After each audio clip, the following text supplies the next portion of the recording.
Hello everyone, I am Pooja Rawat. Welcome to Adda 24/7 school. सभी बच्चों को मेरी तरफ से यानी पूजा मैम की तरफ से सभी बच्चों को good evening to you all. बच्चा party, good evening to you all. जल्दी से आ जाओ, लाइक कर दो सेशन को, शेयर करके अपने सभी दोस्तों को बुला लो बच्चों, क्योंकि हम लोग इकोनॉमिक्स का सैंपल पेपर क्वेश्चन सॉल्यूशन लेके आए हैं बच्चों आपके लिए। और बच्चों लाइव सॉल्यूशन होगा यहाँ पे, आप देखना मेरे साथ साथ आंसर दोगे। सो जल्दी से आ जाओ, जल्दी से लाइक कर दो सेशन को, जल्दी से शेयर करके सारे बच्चों को बुला लो, क्योंकि बच्चों आ चुके हैं हम लोग, स्टार्ट करेंगे अपना सेशन। सो जल्दी से और सभी बच्चों को गुड इवनिंग, सभी बच्चों को good evening, hello. Okay, so बच्चों आ जाओ, फटाफट से आ जाओ और शेयर करो, सेशन को शेयर करो, बुलाओ सभी को। अरे भाई सैंपल पेपर क्वेश्चन आ रहा है, सॉल्यूशन हो रहा है उसका, कहाँ हो रहा है? अड्डा 247 पे हो रहा है, तो बुलाओगे नहीं क्या सभी को? सो स्टार्ट करते हैं, हम लोग स्टार्ट करेंगे। पहले मुझे यहाँ पे बच्चे दिखने चाहिए, तभी मैं स्टार्ट करूंगी। मुझे बच्चे दिखने चाहिए, तभी मैं स्टार्ट करने वाली हूँ। सो जल्दी से बुला दो। करेंगे, स्टार्ट कर रहे हैं, सेशन कर रहे हैं स्टार्ट। यस, सो स्टार्ट करेंगे बच्चों हमारा सैंपल पेपर सॉल्यूशन, जो कि हमारे एग्जाम के पॉइंट ऑफ व्यू से बहुत ज़्यादा इंपॉर्टेंट है। ठीक है, हमने इंपॉर्टेंट क्वेश्चन किए, हमने केस स्टडी बेस्ड क्वेश्चन किए, हमने बहुत सारे टाइप के क्वेश्चन किए, पर बच्चों जब तक सैंपल पेपर या फिर हमारे प्रैक्टिस पेपर हमने नहीं लगाए, तब तक सब करना बेकार है। सो बच्चों सैंपल पेपर सॉल्यूशन लेके आ चुकी हूँ मैं आपके सामने। बच्चों आपके सामने लाइव सैंपल पेपर का सॉल्यूशन करवाया जाएगा। सो स्टार्ट करेंगे बच्चों। सैंपल पेपर हमारे एग्जाम के पेपर के तरह ही होता है। पहली बात, जिन बच्चों ने नहीं देखा तो अब देख लेना। वैसे तो आपने पहले भी जब आपने प्री बोर्ड दिए होंगे तब सैंपल पेपर का सॉल्यूशन देखा होगा बच्चों। सो देखो, हमारा जो पेपर आता है ना बच्चों, कुछ इस तरह का ही आता है। उसमें पहले क्या होता है बच्चों, जर्नल इंस्ट्रक्शंस होते हैं, कुछ दिए होते हैं। ठीक है, ऐसा ही हमारे पेपर आएगा, जिसमें हमें इस बार टाइम अलाउड कितना है, हमें 2 आवर्स का टाइम अलाउड किया गया। बिल्कुल, गुड इवनिंग, हाय, हेलो, ओके, गुड इवनिंग। और ये जो है बच्चों टाइम अलाउड हमें कितने टाइम का है? 2 आवर्स का टाइम अलाउड है। बट हमें कितने देर में करना है, मैं पहले भी समझा चुकी हूँ। हमें बच्चों 1.5 आवर में बच्चों क्या करना है, 1.5 आवर में इस पेपर को कंप्लीट यहाँ पे कंप्लीट करना है। यस, 1.5 आवर में कंप्लीट करना है। बाकी जो टाइम बच गया उसमें हमें क्या करना है बच्चों, हमें फिर से अपने पेपर को चेक करना है। ठीक है, हमारा नंबर कितना है, मैक्सिमम मार्क्स है बच्चों, हमारे 40 मार्क्स का पेपर होगा। टोटल क्वेश्चंस कितने होंगे अगर हम देखें, हमारे क्वेश्चन पेपर में 13 क्वेश्चन बच्चों दिए हुए हैं। कंटेंट होगा, हमारा सब्जेक्टिव पेपर होगा और हमारे 13 क्वेश्चंस होंगे। इसके साथ में 5 क्वेश्चंस जो होंगे बच्चों वो 2 मार्क्स के होंगे। नेक्स्ट हम देखें बच्चों, अगर जो नेक्स्ट के जो होंगे बच्चों हमारे क्वेश्चन होंगे 3 मार्क्स के क्वेश्चन होंगे, वो 5 होंगे। एंड बच्चों जो 3 क्वेश्चन होंगे वो 5 मार्क्स के होंगे। इस तरह से हमारे क्वेश्चन का डिस्ट्रीब्यूशन होता है। अब 2 मार्क्स में हमें कितना लिखना है मैम? पहली बात तो हमें गाइडलाइंस ध्यान रखनी है। 2 मार्क्स के क्वेश्चन में हमें कितना लिखना है? 30 to 50 लिखना है। नेक्स्ट हमें बच्चों 3 मार्क्स के क्वेश्चन में कितना लिखना है? 50 to 80 वर्ड्स लिखने हैं। नेक्स्ट हम देखेंगे कि हमारा जो 5 मार्क्स का है बच्चों उसमें कितना लिखना है? 80 to 120 वर्ड्स, या फिर हम 150 वर्ड्स तक भी ले जा सकते हैं, क्योंकि बच्चों न्यूमेरिकल्स भी आएंगे, सो हमारे नंबर ऑफ वर्ड्स बढ़ जाएंगे। ठीक है, सो इसके साथ ही हमारे केस स्टडी के क्वेश्चन भी आने वाले हैं, केस स्टडी भी इसी में होगी। ठीक है, करें स्टार्ट, कर लें स्टार्ट। ओके, कर लेते हैं ना, कर लेते हैं स्टार्ट। सो स्टार्ट करेंगे बच्चों। सो सबसे पहला क्वेश्चन आ चुका है हमारी स्क्रीन पे। सबसे पहला क्वेश्चन क्या कह रहा है? If the real GDP is 300 and nominal GDP is 330, calculate price index. ठीक है, हमें क्या कैलकुलेट करने के लिए बोल रहा है बच्चों? प्राइस इंडेक्स कैलकुलेट करने के लिए बोल रहा है।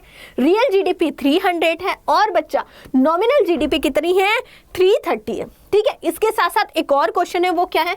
Explain why subsidies and are added to or indirect taxes deduct from domestic product at market price to arrive at a domestic product at factor cost. दोनों क्वेश्चन है, आप अपने अकॉर्डिंग चूज कर सकते हो। दोनों क्वेश्चन करवाऊंगी तो मैं दोनों ही, मुझे पता है मेरे को तो दोनों ही करवाने। आप अपने अकॉर्डिंग चूज कर सकते हो। किन्हीं बच्चों का न्यूमेरिकल क्या होता है बच्चों, वीक होता है, तो वो न्यूमेरिकल क्वेश्चन चूज नहीं करें। पर आपको उसके अगेंस्ट में क्या आना चाहिए, जो थ्योरी क्वेश्चन है वो अच्छे से आना चाहिए। तभी बच्चों थ्योरी क्वेश्चन को आप क्या करोगे, यहाँ पे थ्योरी क्वेश्चन के आंसर लिखना शुरू करोगे। यस, है ना। ओके सो एक करके समझते हैं। सबसे पहला देखो, सबसे पहले अगर हम बात करें तो पहले वाले क्वेश्चन से हम क्या करेंगे, यहाँ स्टार्ट करेंगे।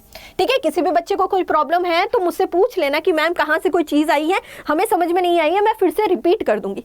ठीक है, पूछ लेना, घबराना मत। ओके, द रियल इनकम कितनी है बच्चों, 300। ठीक है, हमें क्वेश्चन में रियल इनकम डायरेक्ट गिवन है। रियल जीडीपी हमें क्वेश्चन में डायरेक्टली गिवन है मैम। रियल जीडीपी अभी क्वेश्चन में हमें डायरेक्टली गिवन है, कितनी, 300 है। ओके, हमें नॉमिनल जीडीपी भी गिवन है। ओके मैम, एकदम छोटा सा क्वेश्चन है ये, एकदम छोटा सा। नॉमिनल जीडीपी भी गिवन है, कितनी है मैम, 330 है।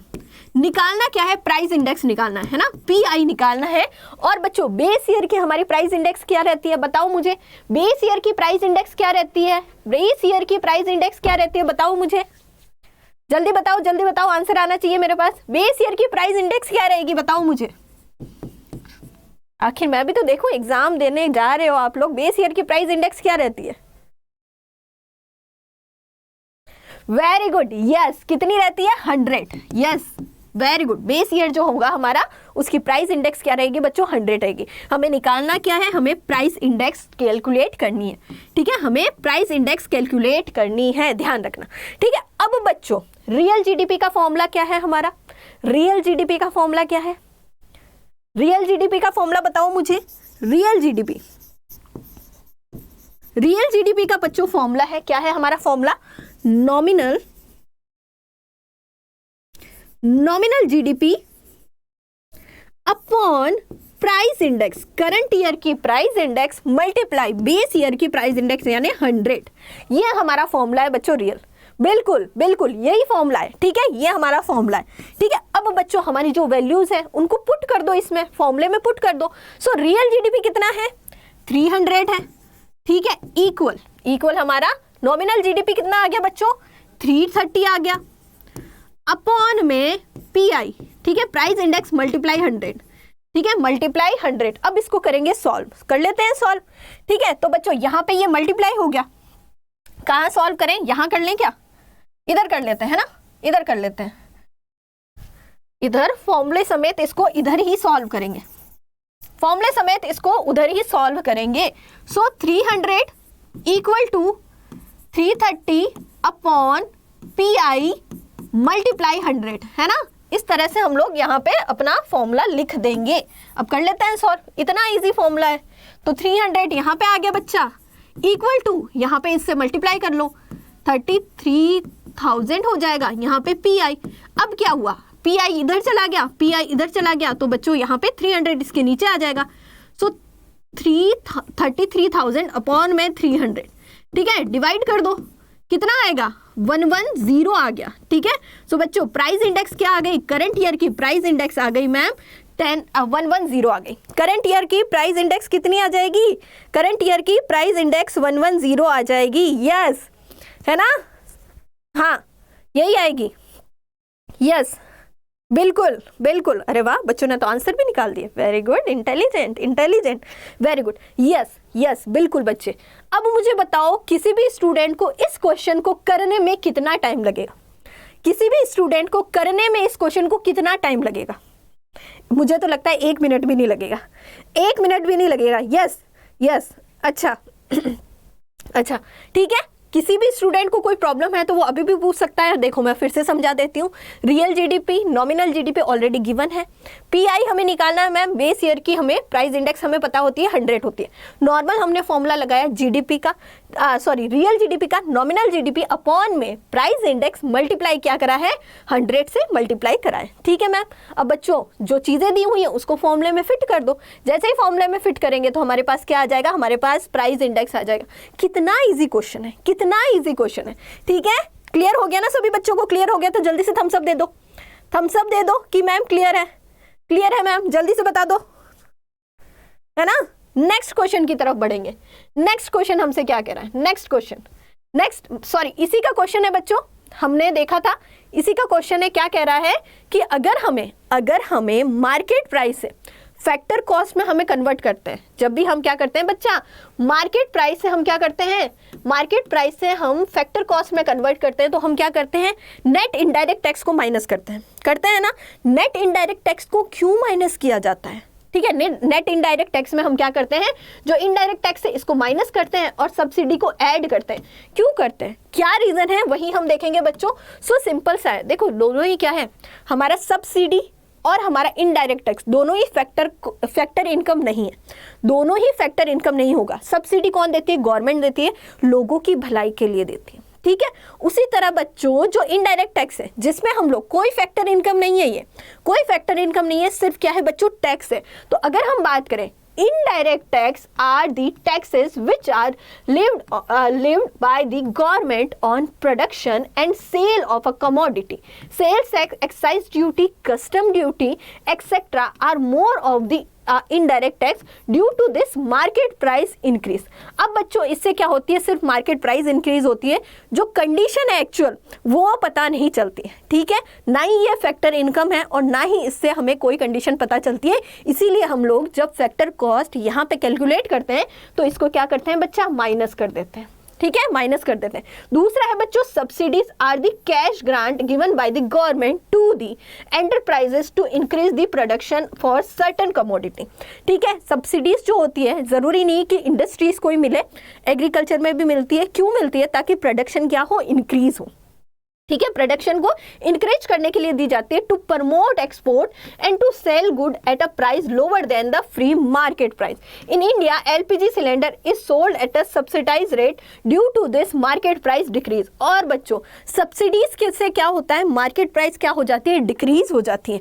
इसीलिए गवर्नमेंट जो सब्सिडीज देती है उनको हम लोग ऐड करते हैं, बस इतनी सी चीज है, बस इतनी सी चीज है। इसीलिए बच्चों हम लोग क्या करते हैं, जब भी हम लोग क्या करते हैं, जीडीपी एट मार्केट प्राइस को अगर हमें कन्वर्ट करना है जीडीपी एट फैक्टर कॉस्ट में, तो हम क्या करेंगे, हम लोग सब्सिडी को ऐड करते हैं और क्या करेंगे, इनडायरेक्ट टैक्स को मैम माइनस करेंगे। ध्यान रखना, इनडायरेक्ट टैक्स को क्या करेंगे, माइनस करेंगे। हाँ बिल्कुल, यस, इसीलिए बच्चों क्या करा जाता है, इसको माइनस किया जाता है। क्लियर है ना, क्लियर, ओके। ये लैपटॉप में, ये फोन में जल्दी मैसेजेस आ रहे हैं, इसमें थोड़े लेट मैसेजेस आ रहे हैं, क्या बात, इसका नेटवर्क थोड़ा लूज है क्या? ओके ओके ओके ओके बच्चा, सो क्लियर है। सो हमारा फर्स्ट क्वेश्चन हमने कर लिया। अब बढ़ते हैं नेक्स्ट क्वेश्चन की तरफ। दोनों ही क्वेश्चन बच्चों को क्लियर है ना, किसी भी बच्चे को कोई प्रॉब्लम तो नहीं है ना? प्रॉब्लम है तो अभी भी पूछ सकता है कि मैम मेरे को यहाँ पे ये चीज समझ नहीं आई, है ना? सब बच्चों को क्लियर है, बता दो मुझे। ओके, नेक्स्ट क्वेश्चन की तरफ बढ़ते हैं। नेक्स्ट क्वेश्चन हमसे क्या कह रहा है, in an economy total saving are ₹2000 crore. भाई एक इकोनॉमी है, ठीक है मैम, इकोनॉमी है, और उस इकोनॉमी में क्या है, उस इकोनॉमी में जो टोटल सेविंग है वो कितनी है, 2000 करोड़ की है। And the ratio of the average propensity to save, यानी एपीएस कितना है बच्चों, एपीएस और बच्चों APC average propensity to consume कितना है, 2:7, ठीक है, या 2:7। Calculate the level of income in a economy. ये हमारे 2 मार्क्स का क्वेश्चन है, ठीक है, 2 मार्क्स का क्वेश्चन है। ओके मैम, उसके साथ साथ एक और में क्वेश्चन दिया हुआ है, an economy is in a equilibrium, calculate marginal propensity to consume. ठीक है, एक इकोनॉमी बच्चों इक्विलिब्रियम पे काम कर रही है और उसमें बच्चों हमें क्या कैलकुलेट करना है, हमें एमपीसी कैलकुलेट करना है। नेशनल इनकम गिवन है, ऑटोनॉमस कंजप्शन गिवन है और इन्वेस्टमेंट एक्सपेंडिचर गिवन है। ठीक है, तो पहले कौन सा क्वेश्चन करें, पहले वाला ही करें। अब इसमें से भी एनालाइज कर लेना, पहले आप कौन सा क्वेश्चन करोगे, एक क्वेश्चन करना है आपको, दोनों क्वेश्चन मत कराना, एग्जाम में दोनों क्वेश्चन मत कराना, टाइम वेस्ट होगा बस, और कुछ ही नहीं होगा, है ना। ओके, स्टार्ट करेंगे बच्चों हमारे फर्स्ट से। सो बच्चों ध्यान से पढ़ते हैं, फर्स्ट क्वेश्चन क्या कह रहा है, भाई एक इकोनॉमी है उसमें टोटल सेविंग कितना है, 2000 करोड़ का है। ठीक है मैम, सेविंग है, देखो सेविंग क्या है, सेविंग कितना है मैम, 2000 करोड़, 2000 करोड़ का सेविंग है मैम। ओके बच्चा, the ratio of average propensity to save, भाई एपीएस और एपीसी दोनों का रेशो दिया है, कितना गिवन है, इसका 2 है और इसका 7 है। अगर हम इन दोनों को ऐड करें, 2 + 7 ऐड करते हैं तो वो कितना होता है बच्चों, 9 होता है। 2 + 7 को ऐड करेंगे तो वो 9 होगा, है ना। अगर हम बात करें तो यहाँ पे इसका रेशो कितना है, 2/9।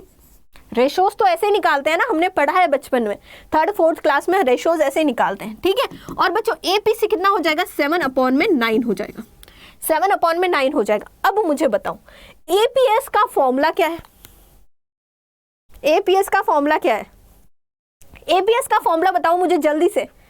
APS का फॉर्मूला क्या है, हम कैसे APS को कैलकुलेट करते हैं, और APC को भी। अभी तो हमें APS ही निकालना है। Very good, very good. हमारा APS का फॉर्मूला क्या है मैम, S/y।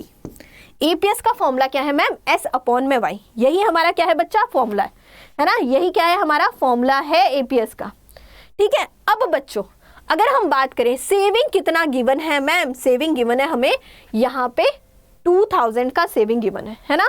कितना गिवन है हमें, 2000 का सेविंग गिवन है। सो इसकी जगह हम सेविंग लिख सकते हैं क्या, ये जो S है इसको हम यहाँ पे इस तरह से कर लेते हैं, ठीक है, इसको हम ऐसे कर लेते हैं। ये जो S है इसकी जगह हम लोग 2000 लिख सकते हैं, बिल्कुल। इसको हम लोग ऐसे के ऐसे उतार देते हैं, 2/9।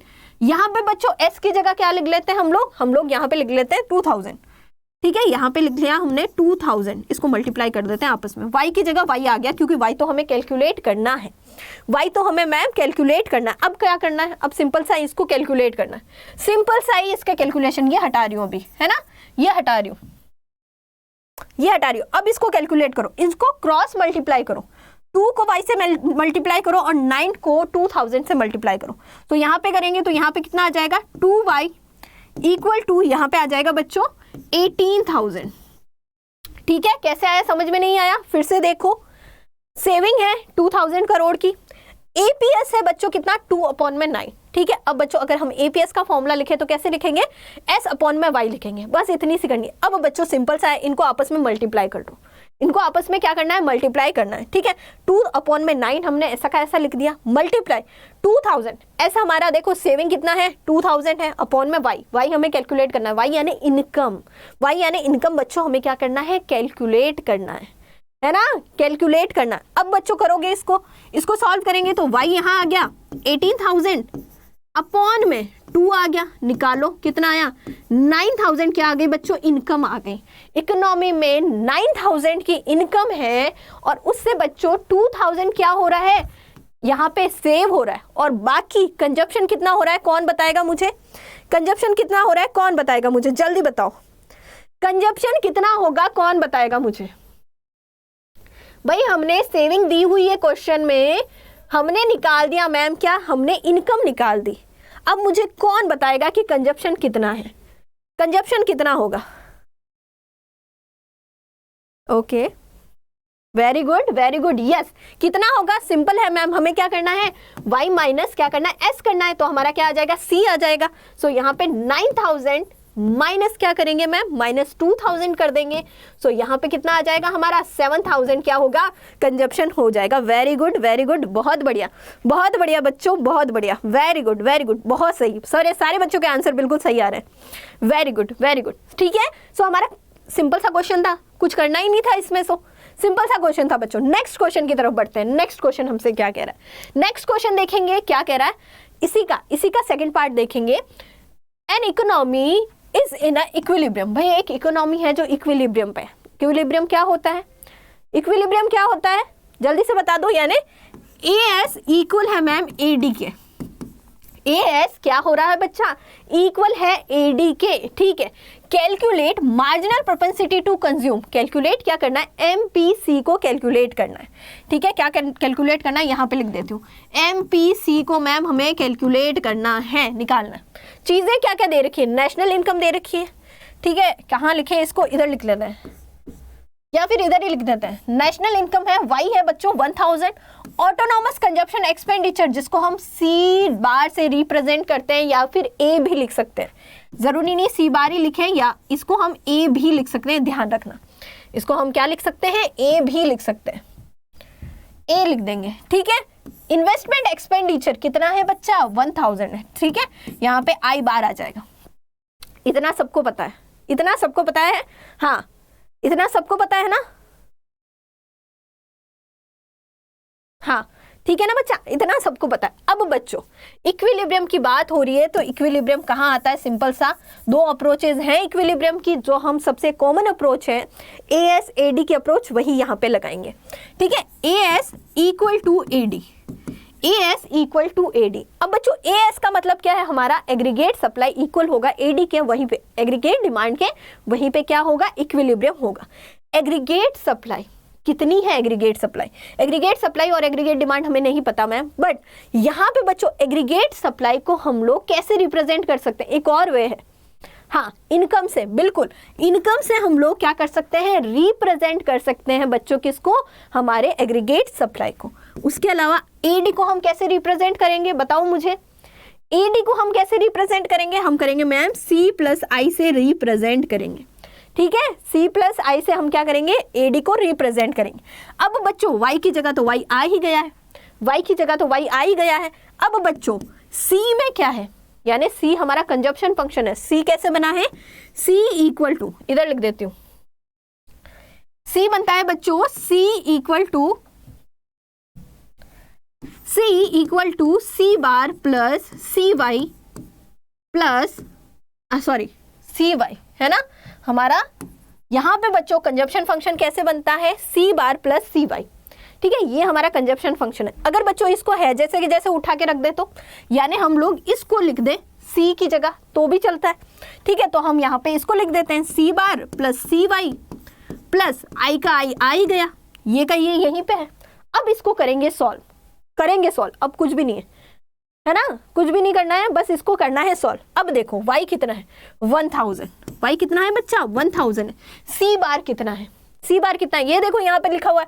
ऑटोनॉमस कंजप्शन एक्सपेंडिचर कितना है? 200 का है।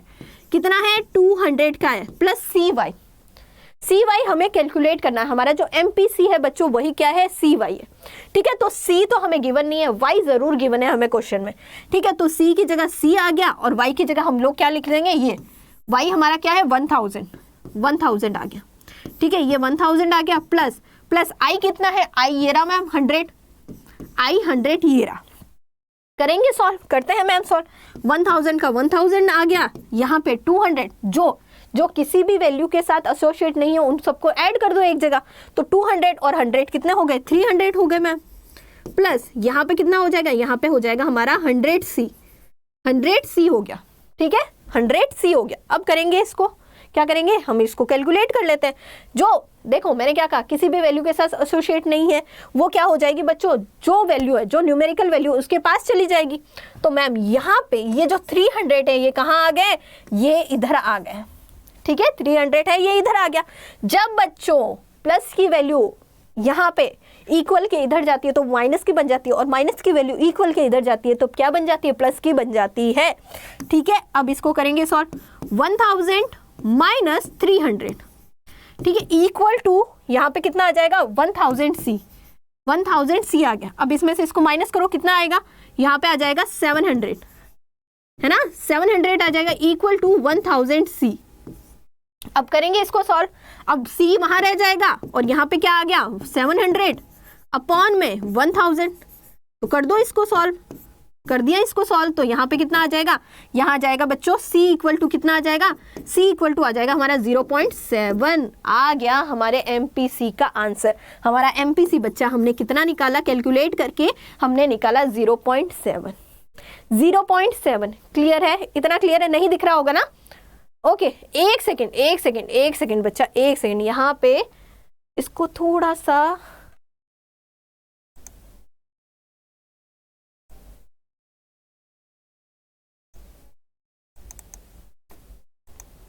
एक सेकेंड ना, आप लोगों को नहीं दिख रहा होगा, इसको मैं हटाती हूँ, है ना? एक सेकेंड इसको हटवाती हूँ, एक सेकेंड इसको हटवाती हूँ, है ना? ये लाल पट्टी की वजह से नहीं दिख रहा होगा, इसको हटवाती हूँ। ठीक है, हमारा MPC कितना आया है बच्चा? MPC आएगा हमारा 0.7, है ना? 0.7 आएगा। इसको मैं हटवाती हूँ, सेकेंड। यहाँ पे है ना ये जो पट्टी है ना उसको हटा दो। हाँ, वो बच्चों को दिख नहीं रहा होगा ना? ठीक है, थैंक यू।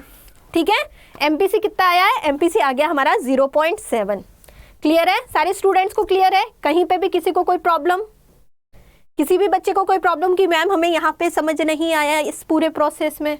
इतने इजीली समझाया है मैंने, इतना इजीली कोई नहीं समझा सकता, है ना? इतना इजीली कोई नहीं समझा सकता। देखो फिर से देख लो, जिन बच्चों को समझ नहीं आया, इक्विलिब्रियम की बात हो रही है। इक्विलिब्रियम में बच्चों किस तरह से हमने कैलकुलेट किया, देखो y जो है वो as को रिप्रेजेंट कर रहा है, ad जो है वो c प्लस i को रिप्रेजेंट कर रहा है, कंजप्शन और इन्वेस्टमेंट को रिप्रेजेंट कर रहा है। कंजप्शन का हमने फंक्शन लिख दिया और उसके साथ ही इन्वेस्टमेंट लगा दिया। जो वैल्यूज थी उनको पुट कर दिया मैम यहाँ पे, जो वैल्यूज थी उनको यहाँ पे पुट कर दिया, ठीक है?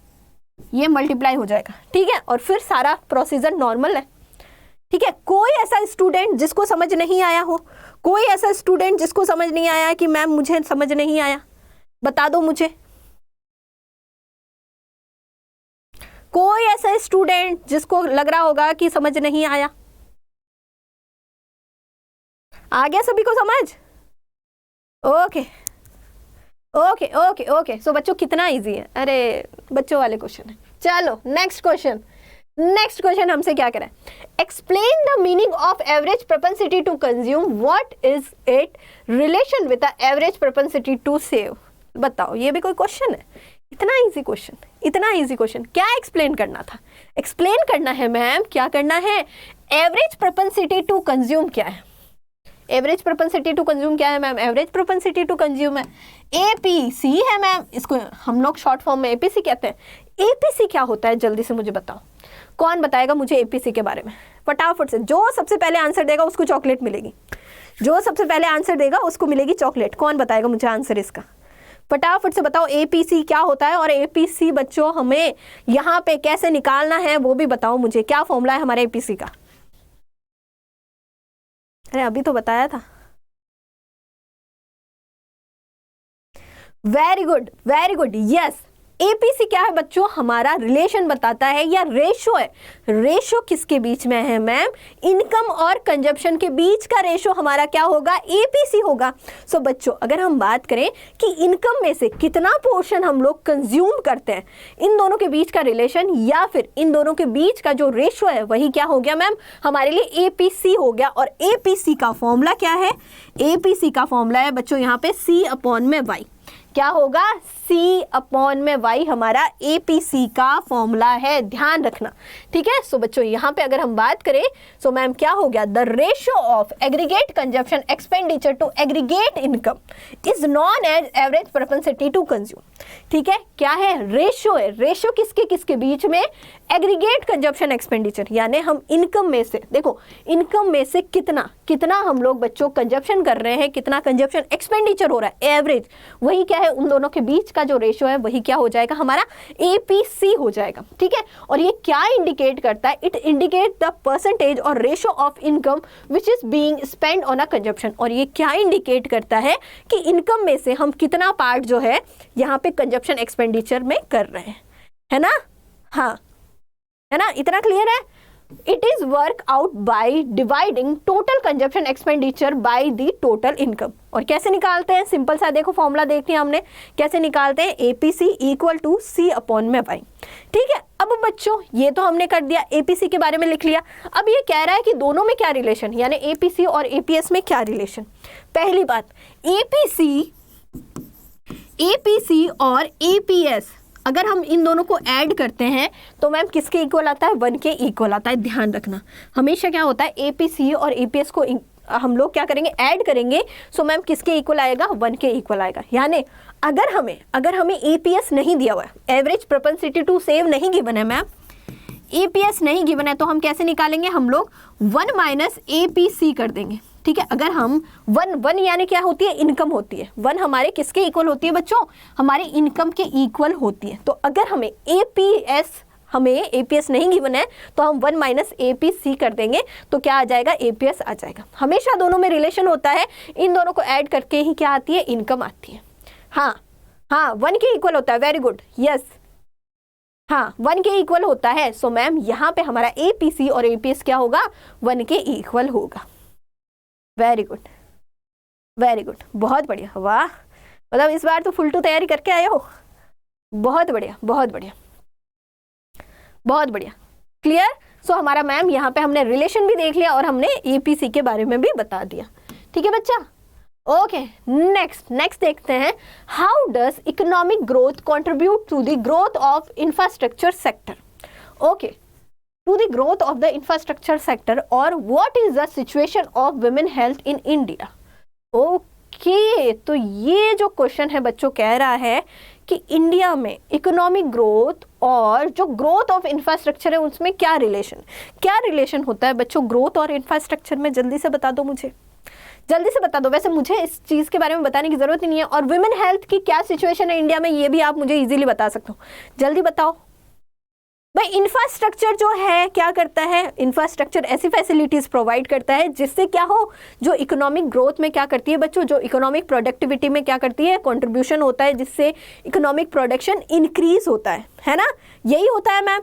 अगर हम लोग बात करें इकोनॉमिक ग्रोथ बढ़ेगी तो उससे इंफ्रास्ट्रक्चर भी क्या होगा, बढ़ेगा। जितना ज़्यादा इंफ्रास्ट्रक्चर बढ़ेगा उतना सपोर्ट सर्विसेज बढ़ेंगी, और जितनी ज़्यादा सपोर्ट सर्विसेज बढ़ेंगी उतना ज़्यादा क्या होगा बच्चों, इकोनॉमिक प्रोडक्शन होगा, है ना।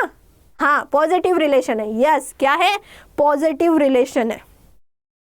बहुत बढ़िया, क्या हो, पॉजिटिव रिलेशन अगर हम देखें मैम तो हमें देखने को मिलता है। और वुमेन्स की क्या कंडीशन है, इसमें 3 पॉइंट लिख के दे दो मुझे फटाफट से। वुमेन्स की क्या कंडीशन है उस पर पॉइंट लिख के दे दो। Growth lead to increase the demand of a infrastructure, and whenever there is a increase in a demand of something there is also increase in its supply. If there is a unused potential, it is known with the help of diagram।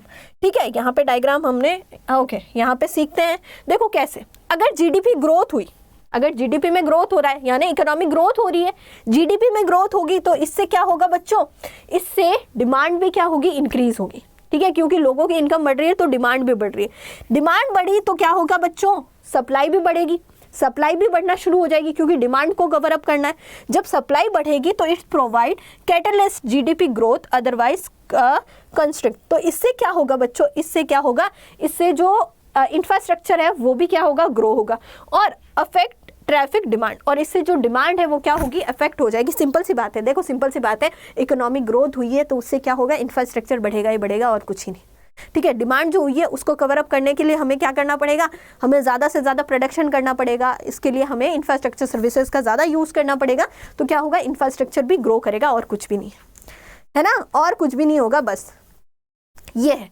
Next है बच्चों, next है अगर हम देखें women health की क्या condition है India में। सो विमेन हेल्थ की कंडीशन क्या होगी इंडिया में अगर हम बात करें। ओके, मैम गलती से मेरे स्टूडियो में आ गए थे। चलो, विमेन हेल्थ की क्या कंडीशन है। सो बच्चों हमें पता है कि विमेन हेल्थ की इंडिया में बहुत सारे डिसएडवांटेज हमें देखने को मिलते हैं। ठीक है, डिसएडवांटेज देखने को मिलते हैं अगर हम कंपेयर करें मेल से, मेल या मेन जो हैं बच्चों उनसे कंपेयर करें विमेन हेल्थ की इंडिया में, तो हमें बहुत सारे डिसएडवांटेज देखने को मिलते हैं। सबसे पहले हम देखेंगे बच्चों सेक्स रेशो के बारे में। सो हमें पता है हमारी कंट्री में जो सेक्स रेशो 2001 का और 2011 का दोनों ही क्या है बच्चों, 1000 से कम ही है।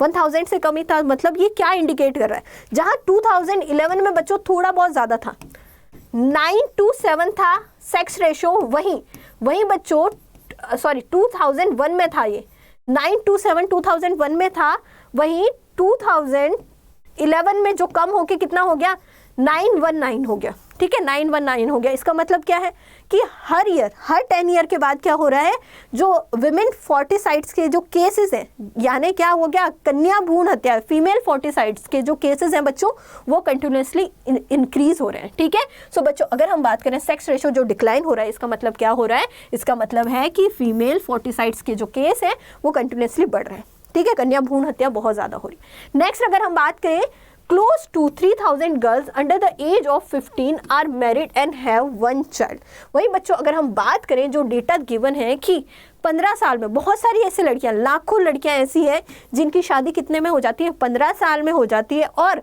इवन 15 साल तक उनके क्या होता है, एक बच्चा भी हो जाता है, प्री मैच्योर मदर बन जाती हूँ, जिससे उनकी हेल्थ पे बहुत ज़्यादा इम्पैक्ट पड़ता है। ठीक है बच्चों, आगे देखेंगे, more than half of the Indian women are anaemic in a age group of 15 to 49। वहीं बच्चों इंडिया में 50% से ज़्यादा जो मैरिड वीमेंस है, जिनकी एज अगर हम देखें 15 to 49 या 50 के बीच में है, सो उनमें क्या है बच्चों, एक कॉमन सी डिजीज़ देखने को मिलती है, वो है बच्चों एनीमिया या एनीमिक डिजीज़। क्या होती है, इसमें ब्लड बहुत कम बनता है। क्यों कम बनता है? क्योंकि आयरन डेफिशिएंसी हो जाती है, जो बॉडी में आयरन ज़रूरत होती है ना, उसकी डेफिशिएंसी हो जाती है और इसकी वजह से ब्लड बहुत कम बनता है। ठीक है, तो बच्चों ये कंडीशन हमें इंडिया में देखने को मिलता है विमेन हेल्थ में। विमेन हेल्थ में ये कंडीशन देखने को मिलता है।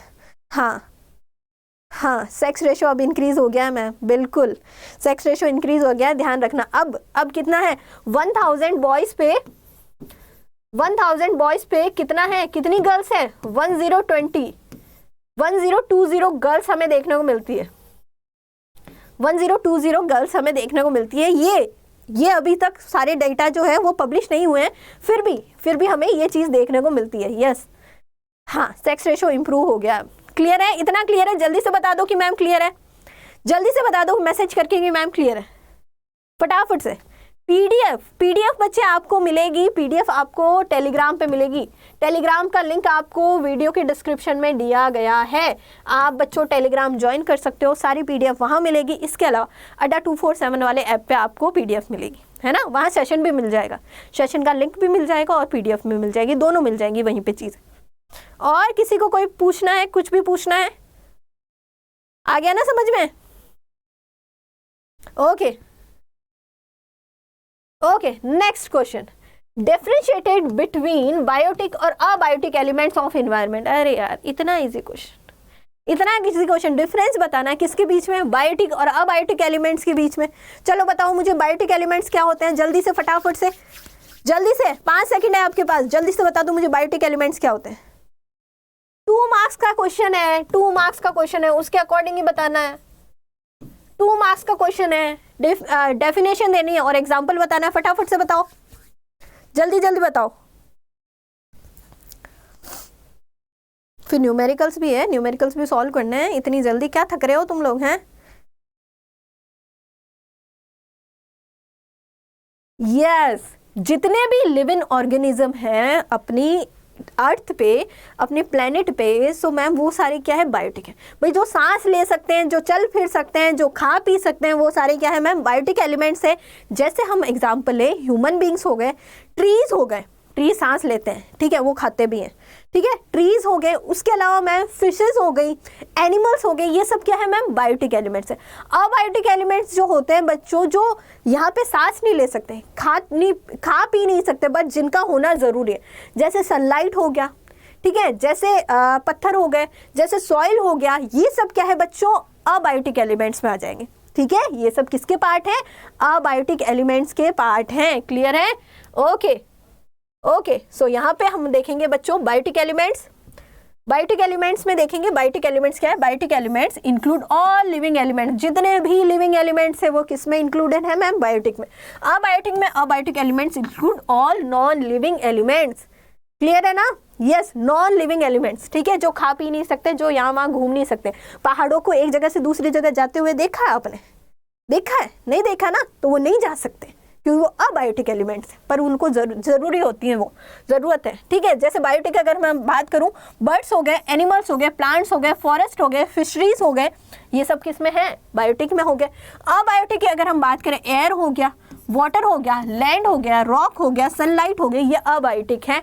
और इन दोनों की ध्यान रखना, इन दोनों के बीच का जो रिलेशन है ये हमेशा चलता रहता है हमारे इन्वायरमेंट में, और इन दोनों के बीच के रिलेशन को स्टडी करना ही क्या है, इन्वायरमेंट है। इन दोनों के बीच के रिलेशन को स्टडी करना ही क्या है, इन्वायरमेंट है। ये मत देखो, कम देखो इसको, ठीक है, यहाँ खड़ी हो जाती हूँ मैं। क्या है, इन दोनों के बीच का जो रिलेशन है वही क्या है बच्चा, वही इन्वायरमेंट होगा। क्लियर है सारे बच्चों को, सारे स्टूडेंट्स को क्लियर है? जल्दी से बता दो, सबको क्लियर है ना?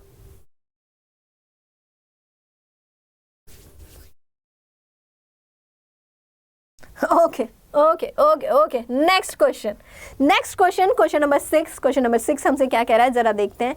Cell of petrol and diesel car is rising particularly in big cities. Okay, भाई पेट्रोल और डीजल जो कार है बच्चों, उसकी डिमांड बढ़ रही है, उसकी जो बिग सिटीज है उसमें क्या हो रही है, सेल बढ़ रही है पेट्रोल और डीजल की, ठीक है।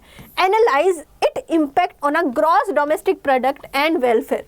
इससे बच्चों ग्रॉस डोमेस्टिक प्रोडक्ट पे क्या इम्पैक्ट पड़ेगा और वेलफेयर पे क्या इम्पैक्ट पड़ेगा, ये बताओ। चलो मुझे बताओ, अगर पेट्रोल की सेल बढ़ रही है, डीजल की सेल बढ़ रही है, राइज हो रही है बड़ी बड़ी सिटियों में, तो बच्चों इससे जीडीपी पे क्या इम्पैक्ट पड़ेगा और वेलफेयर पे क्या इम्पैक्ट पड़ेगा। दो अलग चीज़ें हैं, ध्यान रखना। क्या इम्पैक्ट पड़ेगा मुझे बताओ फटाफट से, जल्दी से बताओ, जल्दी से बताओ, फटाफट से बता दो मुझे इसका आंसर। तो बहुत धीरे धीरे आंसर लिखते हो तुम लोग।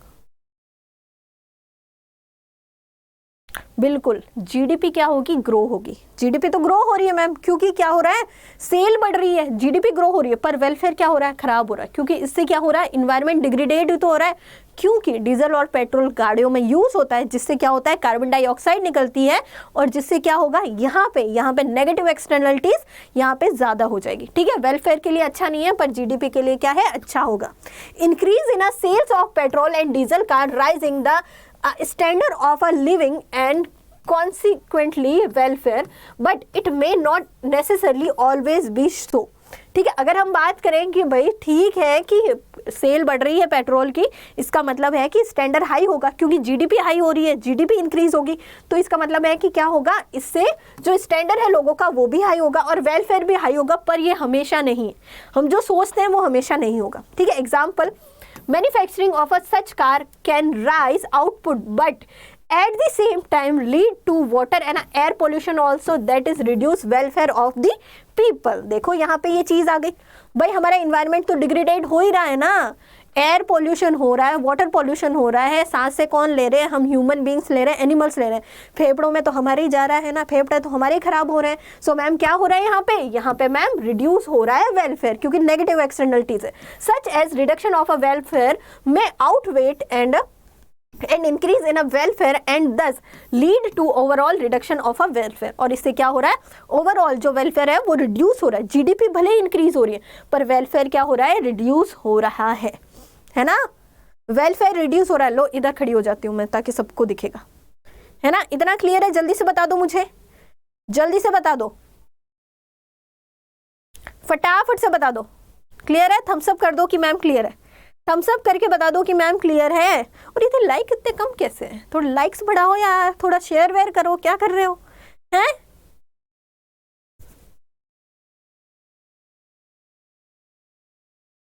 ओके ओके ओके, क्लियर हो गया ना सभी बच्चों को।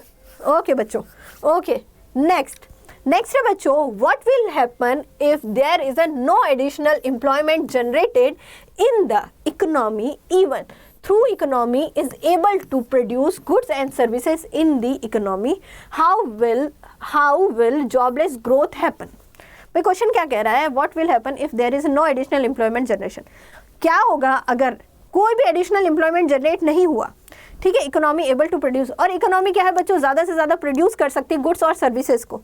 अब इसको हम लोग जॉबलेस ग्रोथ कैसे कह सकते हैं, बताओ मुझे। हमारी कंट्री में लास्ट 7 डिकेड से यही हो रहा है, जॉबलेस ग्रोथ ही हो रही है।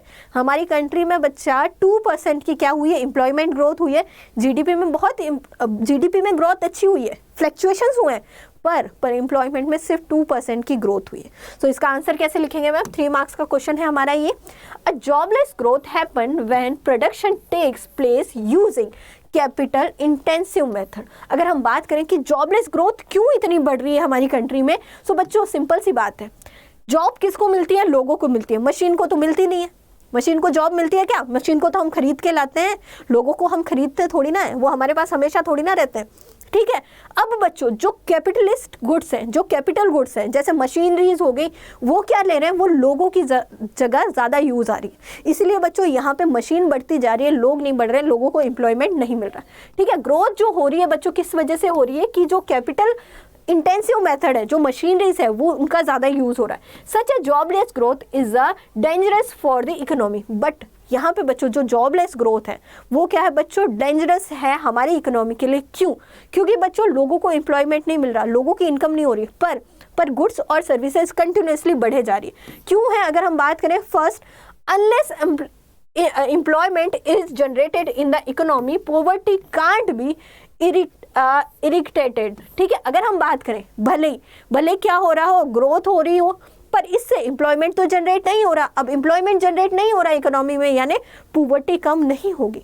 देखो, पॉवर्टी कम करने का सबसे बेस्ट तो यह है कि लोगों को एम्प्लॉयड करो।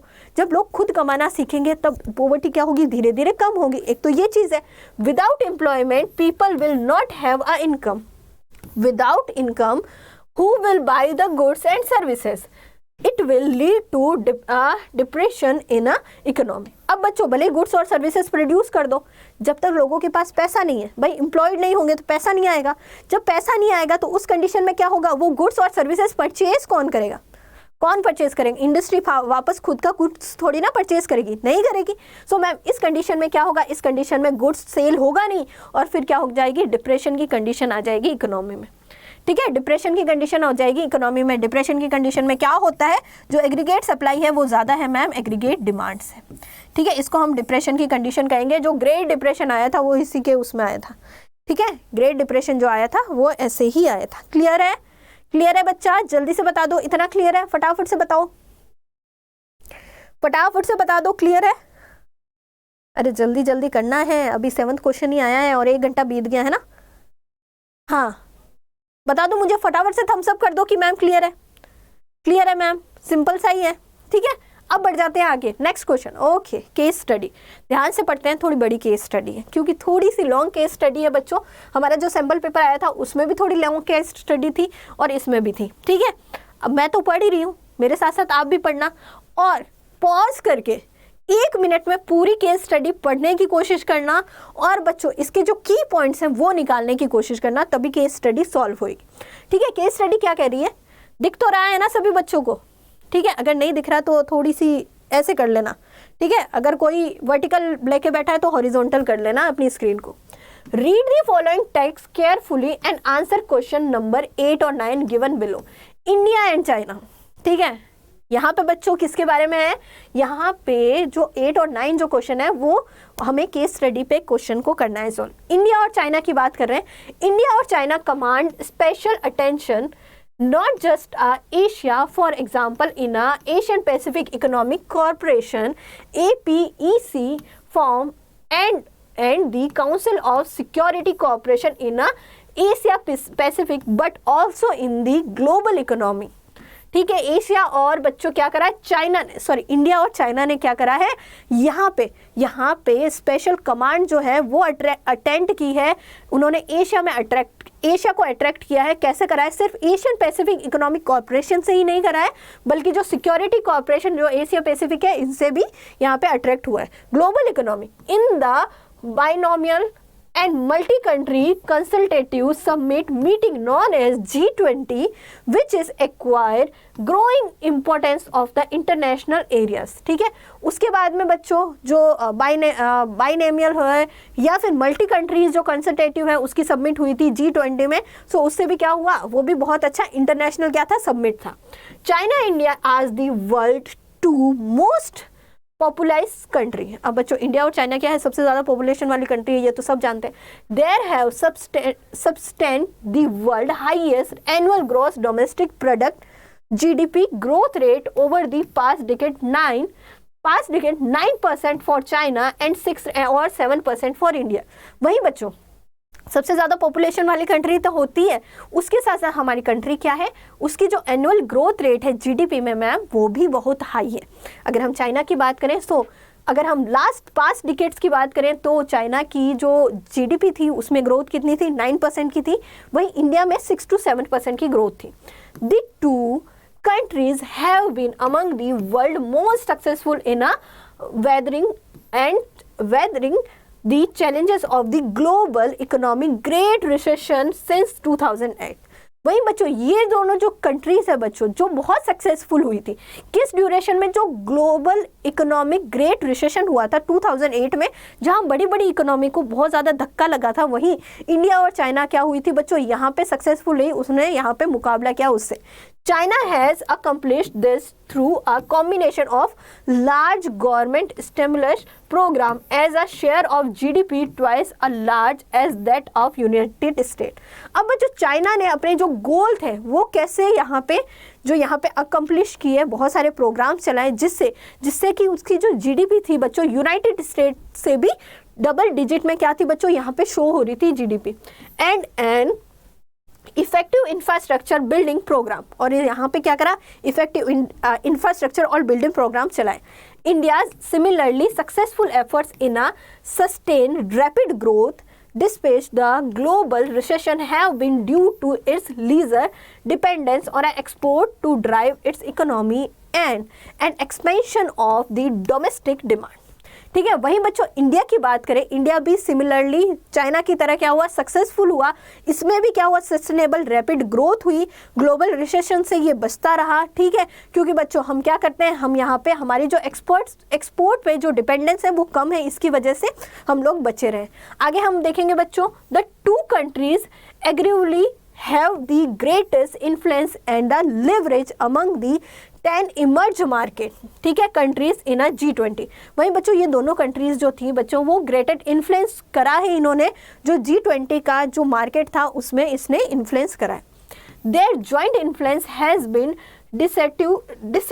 decisive aborting the World Trade Organization Doha development round the negotiation and trade liberalization as well in the failure whether the goods or ill in of the 2009 UN climate change conference, also known as the Copenhagen Summit.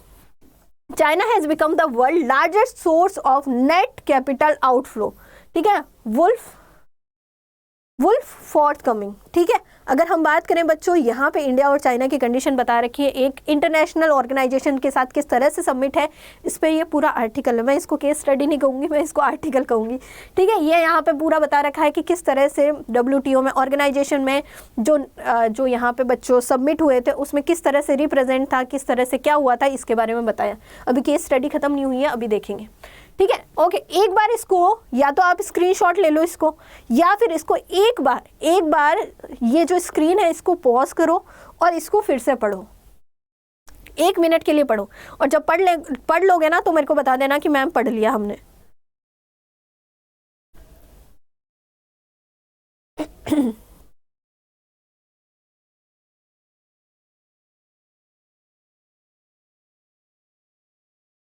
पढ़ लिया, जल्दी पढ़ो.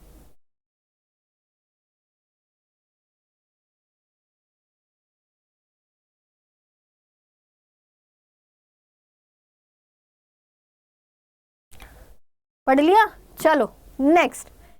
India's popularity as a destination for the foreign capital inflow in a rapidly increasing, and India is world largest recipient of the foreign outsourcing of a computer based service. ठीक है, अगर हम बात करें बच्चों इंडिया बहुत पॉपुलर है. अगर हम कैपिटल फॉर्मेशन की बात करें, इनफ्लो की बात करें, हमारे इंडिया में बहुत ज़्यादा फॉरेन कैपिटल इनफ्लो होता है, क्योंकि इंडिया क्या करता है बच्चों, इंडिया बहुत ज़्यादा फॉरेन आउटसोर्सिंग करता है. हमारा जो कंप्यूटर बेस्ड जो सर्विसेज है फॉरेन में बहुत ज़्यादा जाती है. China and India are both heavily dependent on a import oil. अब इंडिया और चाइना दोनों ही क्या है बच्चों, ऑयल इंपोर्ट करने के लिए हैवीली डिपेंडेंट है. They are the world second and fourth largest importers respectively. अब बच्चों चाइना क्या है यहाँ पे, वर्ल्ड का बच्चों सेकंड लार्जेस्ट क्या है, ऑयल इंपोर्ट करवाता है, जो क्रूड ऑयल होता है उसका. और इंडिया में बच्चों फोर्थ यहाँ पे क्या है, लार्जेस्ट इंपोर्टर है ऑयल का. Shifting to the very different realm, China is the most aggressive opponent of the Dalai Lama and Tibetan autonomy. While अगर हम बात करें चाइना में बच्चों क्या है, अगर हम बात करें ओके, दोनों के अलग अलग क्या है बच्चों, वेरी डिफरेंट रिल्म होते हैं, वेरी डिफरेंट रिलीजियस के पीपल होते हैं दोनों ही कंट्री में. चाइना के पास अगर हम देखें, चाइना का मोस्ट एग्रेसिव ओपोनेंट कौन है, दलाई लामा है, आप लोगों ने सुन रखा होगा. और जो तिब्बतियन ऑटोनॉमी है वो इसके लिए क्या है, बिल्कुल ओपोनेंट है, बिल्कुल अलग है. While India is their most vigorous supporters. वहीं इंडिया के लिए बच्चों ये क्या है, दलाई लामा और तिब्बतन क्या है बच्चों, दोनों सपोर्टर्स है, एज अ सपोर्ट करते हैं, बहुत ज़्यादा इंडिया में आते रहते हैं। The prominence of India and China in all of these issue is indisputable, but the relevance of the four domains of each of the above issue varies। ठीक है, अब बच्चों यहाँ पे क्या है कि भले ही इन चीज़ों पे दोनों में डिबेट नहीं होती है, पर इन चीज़ों का इम्पैक्ट तो पड़ ही जाता है। The two countries demographic have some bear on the most of these issue। ठीक है, उसके साथ साथ यहाँ पे जो दोनों कंट्री है बच्चों, उनकी डेमोग्राफिक कंडीशन पे भी क्या होता है, ये इशू का इम्पैक्ट पड़ जाता है। जैसे हम देखते हैं ना, चाइना कितनी बार हमारे इंडिया पे कब्जा करने लग जाता है। China and India likely economic through a trajectory effect, and they are affected by most of them. Science and technology in a two country will affect their respective competitive position, and several of these issues as will their respective performance in the domain and of defence spending and procurement. ठीक है, अब बच्चों इनकी वजह से क्या होता है, दोनों देखो दोनों ही कंट्री क्या है, साइंस और टेक्नोलॉजी में आगे है, पर दोनों ही इस वजह से, दोनों के झगड़ों की वजह से, फाइट की वजह से क्या होता है, यहाँ पे हमेशा इम्पैक्ट पड़ता रहता है हमारे डिफेंस में, या हम जोग्राफिकल एरिया देखा तो वहाँ पे हमें चीज़ें देखने को मिलती हैं। तो ये थी हमारी केस स्टडी। कितनी चीज़ें थी इस केस स्टडी में, ओ हो बहुत सारी चीज़ें थी। पढ़ लो इसको एक बार पढ़ लो, और जब पढ़ लोगे तो बता देना कि मैम हमने पढ़ लिया। क्या केस स्टडी थी ये? केस स्टडी नहीं है, ये आर्टिकल है। मैं तो पढ़ते पढ़ते थक गई इसको। इतनी बड़ी केस स्टडी आ गई तो फिर हो गया, केस स्टडी पढ़ते रह जाओगे। पढ़ लिया, जल्दी पढ़ लो।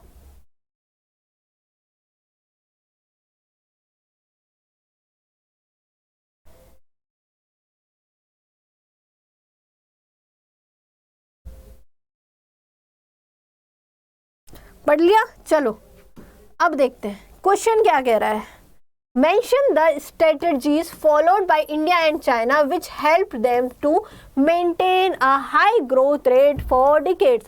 भाई कौन सी स्ट्रेटजी फॉलो करी थी इंडिया और चाइना ने, जिसकी वजह से क्या हो रहा है यहाँ पे बच्चों, इंडिया और चाइना दोनों ने क्या करा है, दोनों ने उनकी जो ग्रोथ रेट है वो हाई है। तो दोनों ने क्या स्ट्रेटजी फॉलो की, दोनों की स्ट्रेटजी एक जैसी थी। हमने पढ़ा है चैप्टर पढ़ा है, चैप्टर को भूलो मत, अलग से नहीं आया चैप्टर को, उसी में से आएंगे क्वेश्चन। सो इंडिया और चाइना की जो थी बच्चों हाई ग्रोथ की स्ट्रेटजी क्या थी, सेम थी। 5 ईयर प्लान अडॉप्ट किए थे, इकोनॉमिक रिफॉर्म स्टार्ट किए थे, उसके अलावा बहुत सारे रिफॉर्म्स लगाए थे, और उन्हीं की वजह से धीरे धीरे रैपिडली ग्रोथ हमें इंडिया में देखने को मिली। वहीं चाइना में बच्चों बहुत ज़्यादा हमें ग्रोथ देखने को मिली है। ठीक है, अगर हम बात करेंगे, सो अगर हम देखें, so India and China have sustain the world highest annual gross domestic product GDP growth rate over the past decades. जो अगर हम बात करें 9% चाइना की है और 6 और 7% किसकी है, इंडिया की है।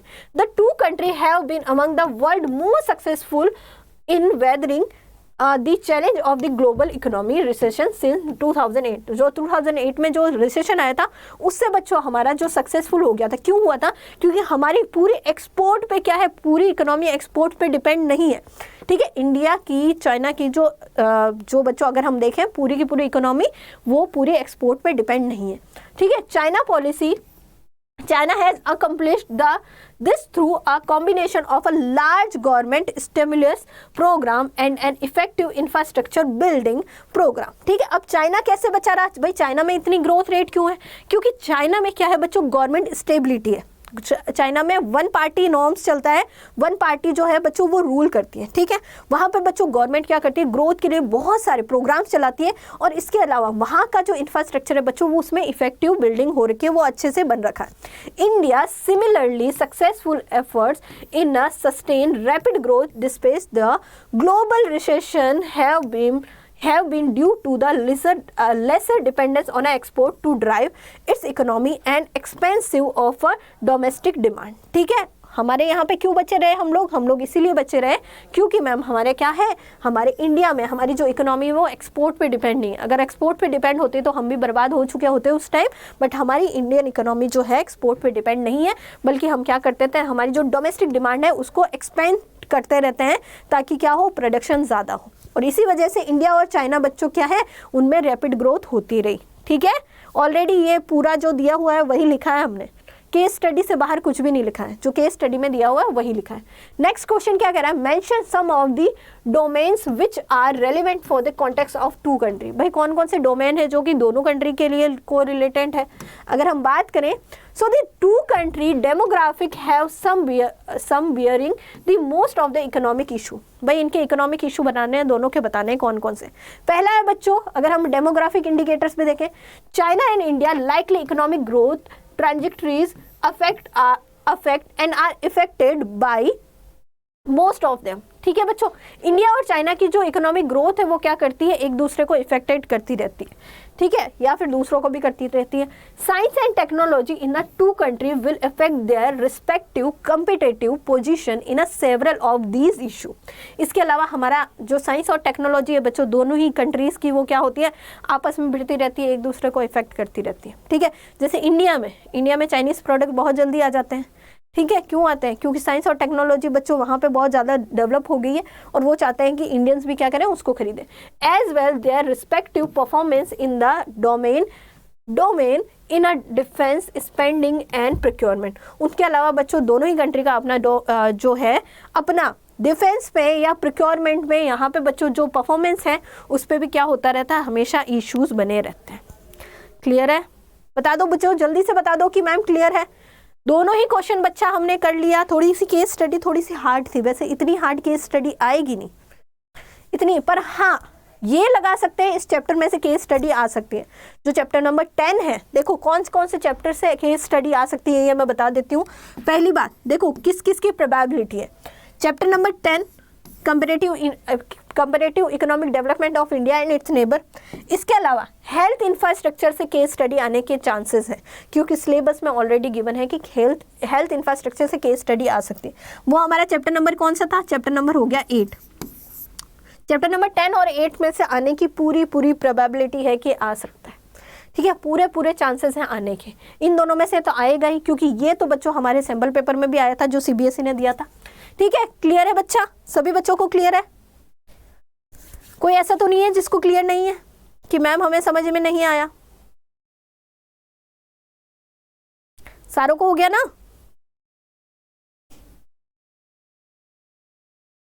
ठीक है, चलो next question, distinguish between stock and flow. Stock और फ्लो के बारे में बताना है कि क्या होते हैं, बताओ भाई। ये मैं नहीं बताऊंगी, ये तो आप ही बताओगे, अभी तो एग्जांपल बताना है। आप फटाफट से बताओ मुझे स्टॉक किसको कहते हैं और फ्लो किसको कहते हैं, जल्दी से। स्टॉक और फ्लो किसको कहते हैं, जल्दी से मुझे इसका आंसर चाहिए फटाफट से, बिना देरी किए हुए। डिफरेंस बताना है, ध्यान रखना है, डिफरेंस बताना है। 10th क्वेश्चन है तो मतलब 5 मार्क्स का क्वेश्चन है ये, 5 मार्क्स का क्वेश्चन है ये अपना, 5 मार्क्स का क्वेश्चन है, 5 मार्क्स के अकॉर्डिंग बताना है। Very good, yes. स्टॉक जो होता है मैम किससे रिलेटेड है, एक पॉइंट ऑफ टाइम से रिलेटेड है। और मैम जो फ्लो होता है वो किससे रिलेटेड है, फ्लो है हमारे किससे रिलेटेड है बच्चा, पीरियड ऑफ टाइम से। वेरी गुड वेरी गुड, बहुत अच्छे बहुत बढ़िया। सो मैम हमारा यहाँ पे अगर हम देखें स्टॉक जो है किससे रिलेटेड है, पॉइंट ऑफ टाइम से। ठीक है, ये हमारे पॉइंट ऑफ टाइम से, पॉइंट ऑफ टाइम से। वही फ्लो जो है बच्चों पीरियड ऑफ टाइम से, एक पर्टिकुलर पीरियड ऑफ टाइम है, पीरियड ऑफ टाइम से रिलेटेड है ना। ओके, अगर हम बात करें तो मैम हमारे पास क्या हो गया, डिफरेंस आ गया। तो यहाँ पे देखेंगे हम लोग, सो स्टॉक जो है any economic variable which is calculate as a particular point of time. कोई पर्टिकुलर पॉइंट ऑफ टाइम में किसी वेरिएबल को हम कैलकुलेट करते हैं तो वो किस में आएगा मैम, स्टॉक में आएगा। फ्लो किस में आएगा, एक पर्टिकुलर पीरियड ऑफ टाइम में। ठीक है, एक पर्टिकुलर पीरियड ऑफ टाइम में फ्लो आ गया। ठीक है, ये जो होता है बच्चों वो किसका नेचर होता है, इसका स्टैटिक होता है नेचर का। ठीक है, यानी जो चीज़ है वो है, कोई चेंजेस नहीं देखेंगे, जो चीज़ है वो है। अभी आपके अकाउंट में जितने पैसे हैं बच्चों वो क्या है, स्टैटिक कॉन्सेप्ट है, उसमें चेंज नहीं होगा। अभी तो नहीं होगा ना, इस टाइम नहीं होगा, तो मैम क्या है, ये स्टैटिक कॉन्सेप्ट है। वहीं अगर हम फ्लो की बात करें, ये क्या है, डायनामिक कॉन्सेप्ट है। जैसे हमने बैंक का एग्जाम्पल लिया, ये आपके अकाउंट का एग्जाम्पल लिया, तो एक महीने में बच्चों बहुत बार आप पैसे जमा भी करवाते हो, पैसे जमा नहीं भी करवाते होगे, निकालते तो ज़रूर होगे। ठीक है, एटीएम से हर बार जाते होगे, निकाल लेते होगे, या फिर डिजिटल पेमेंट करते होगे। सो बच्चों एक महीने में जो फ्लक्चुएशंस हुए हैं आपके अकाउंट में, वो क्या बता रहा है, वो बता रहा है बच्चों आपका फ्लो कॉन्सेप्ट बता रहा है, जो क्या बता रहा है, डायनेमिक कॉन्सेप्ट है। ठीक है। नेक्स्ट है बच्चों, इसके साथ कोई टाइम डिमिनिशिंग अटैच नहीं रहती है, ठीक है, जो है अभी इसी टाइम है जो है, ठीक है, कोई टाइम डिमिनिशिंग अटैच नहीं रहती है, पर इसके साथ टाइम डिमिनिशिंग अटैच रहती है, जैसे जैसे 1 आवर हो गया, जैसे 1 ईयर हो गया, ठीक है, 1 वीक हो गया, इसके अलावा 3 मंथ हो गए, ठीक है, एक पर्टिकुलर पीरियड हो गया, ठीक है, इसके साथ टाइम डिमिनिशिंग अटैच रहता है। इसका अगर हम एग्जांपल लिखें तो स्टॉक का एग्जांपल क्या है, डिस्टेंस हो गया, ठीक है। अब डिस्टेंस जैसे जैसे अगर मुझे देखना है जयपुर से, दिख रहा है क्या, दिख तो रही है वैसे, जैसे मुझे देखना है जयपुर से मुझे जाना है दिल्ली, तो इसके बीच का डिस्टेंस बच्चों क्या होगा, जितना भी है, जैसे मान के चलो 550 किलोमीटर है, 550 किलोमीटर इनके बीच का डिस्टेंस है, तो इसका मतलब ये थोड़ी ना कि ये बार बार चेंज होगा, एक बार जो चीज है वो तो है ही, ठीक है, एक बार जो चीज है वो तो है ही मैम, डिस्टेंस कभी चेंज थोड़ी ना होता बार बार, ठीक है, जो चीज हो गई वो हो गई। नेक्स्ट है बच्चों अमाउंट ऑफ मनी, आपके पास कितनी अमाउंट की मनी है अभी वो है। दूसरा है बच्चों जो वाटर है बच्चों टैंक में, वो भी क्या है, स्टैटिक है। इसके अलावा बच्चों क्या हो जाएगा, और क्या हो जाएगा, आपका बैंक बैलेंस, अभी जो आपका बैंक बैलेंस है, और क्या हो जाएगी, पॉपुलेशन। अब मुझे कौन बताएगा पॉपुलेशन क्यों स्टॉक कॉन्सेप्ट है, क्योंकि मैं बहुत बार बता चुकी हूँ इसको। पॉपुलेशन जो होगा बच्चों हमारा स्टॉक कॉन्सेप्ट होगा। अब कौन सा बच्चा मुझे बताएगा कि जो पॉपुलेशन है वो स्टॉक कॉन्सेप्ट क्यों है, आंसर दो मुझे, तब तक मैं इसको फ्लो कॉन्सेप्ट को बता देती हूँ, ठीक है। अब इसके एग्जांपल क्या हो गया, स्पीड हो गई, स्पेंडिंग ऑफ मनी हो गई, वाटर इन अ रिवर हो गया। इसके अलावा बच्चों क्या हो जाएगा, हमारा नेशनल इनकम हो गया, सेल्स हो गया, सेल्स हमारा क्या होगा, over a period of time देखा जाता है, प्रॉफिट हो गया, ठीक है, प्रॉफिट हो गया। इसमें क्या आ जाएगा, इसमें वेल्थ भी आएगा, वेल्थ इसी में आएगा, ठीक है, वेल्थ इसमें आ जाएगा, ठीक है, सेल्स हो गया, प्रॉफिट हो गया, प्रोडक्शन हो गया, वो फ्लो में आएगा। क्लियर है, क्लियर है। हाँ, पॉपुलेशन को हम लोग क्या करते हैं, एक टाइम पीरियड में, एक पॉइंट ऑफ टाइम में, एक पॉइंट ऑफ ईयर में हम लोग क्या बताते हैं, उसका डेटा रिप्रेजेंट करते हैं। इसीलिए मैम क्या है ये, इसीलिए ये मैम क्या है, हमारा स्टॉक कॉन्सेप्ट है। ध्यान रखना, एक पीरियड ऑफ टाइम, एक पर्टिकुलर ईयर में करते हैं ना हम लोग, उसके लिए कोई पीरियड ऑफ टाइम नहीं लेते हैं, जो चीज़ है हम लोग काउंट करके रिप्रेजेंट कर देते हैं उसी ईयर में, ठीक है, उसी ईयर में हम लोग रिप्रेजेंट करते हैं, उस ईयर में, ठीक है, उस ईयर में रिप्रेजेंट करते हैं, ठीक है बच्चा, इसलिए वो पॉपुलेशन हमारा क्या है, स्टॉक कॉन्सेप्ट है। नेक्स्ट क्वेश्चन देख लेते हैं। नेक्स्ट क्वेश्चन क्या कह रहा है, differentiated between inflationary gap and deflationary gap, show deflationary gap on a diagram, ठीक है, and can this gap exit at equilibrium level, explain. Equilibrium level पे तो क्या ही एग्जिट करेगा ये, ठीक है। ओके बच्चा, ध्यान रखना, डिफरेंशिएट करना है इन्फ्लेशनरी गैप और डिफ्लेशनरी गैप को, और बच्चों डिफ्लेशनरी गैप का डायग्राम बनाना है। वैसे हम तो दोनों का ही बना सकते हैं, ले देखो बता देती हूँ मैं आपको, ये हमारा जीरो, ये हमारा एक्स अक्ष, और ये हमारा क्या है, वाई अक्ष है। इधर क्या आता है, आउटपुट और इनकम, आउटपुट और मैम क्या हो गई, इनकम हो गई, है ना, और इधर क्या हो गया, एक्सपेंडिचर,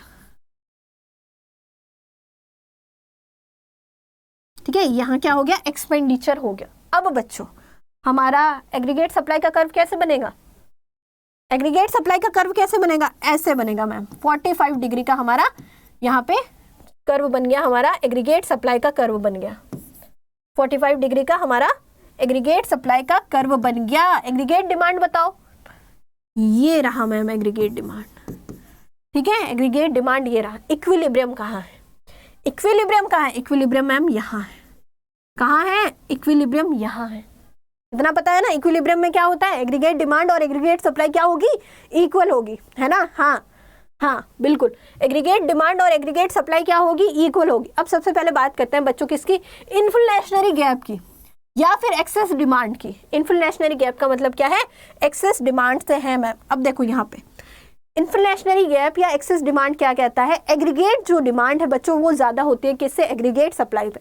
पर ध्यान रखना, इस कंडीशन में क्या हो रहा है, इसमें जितना भी प्रोडक्शन हो रहा है बच्चों फुल एम्प्लॉयमेंट पे प्रोडक्शन होगा, आउटपुट आपका फुल एम्प्लॉयमेंट में हो रहा है, एम्प्लॉयमेंट में कोई चेंज नहीं हो रहा है, ठीक है। अब बच्चों इन्फ्लेशनरी गैप है कि अब आपकी डिमांड क्या हुई, बढ़ गई, गुड्स की सर्विसेज की जो डिमांड है बच्चों वो बढ़ गई, जो इक्विलिब्रियम पे जो डिमांड होनी चाहिए थी उससे ज़्यादा बढ़ गई, ठीक है, अगर हम देखें तो यहाँ पे क्या हुई, एग्रीगेट डिमांड इंक्रीज हो गई, ये नई एडी आ गई, AD1 आ गया। अब बच्चों इक्विलिब्रियम कहाँ होगा, पहले हमने कहा भाई AD और AS जहाँ इक्वल होगा वही इक्विलिब्रियम होगा, अब भी यहीं पे इक्विलिब्रियम होगा, यानी इक्विलिब्रियम कहाँ बढ़ गया, यहाँ बढ़ गया, एग्रीगेट डिमांड बढ़ चुकी है। अब बच्चों यहाँ पे हमारा नया इक्विलिब्रियम है। सो बच्चों इन दोनों के बीच का जो गैप है, देखो यहाँ पे एक सेकेंड इसको ले लेते हैं, ठीक है, इन दोनों के बीच का जो ये गैप है ना, ये वाला जो गैप है इसको हम लोग क्या कहेंगे, ये मैम इन्फ्लेशनरी क्या है मैम, इन्फ्लेशनरी गैप है, यानी ये क्या कर रहा है, इन्फ्लेशन को बढ़ाएगा। क्यों बढ़ाएगा,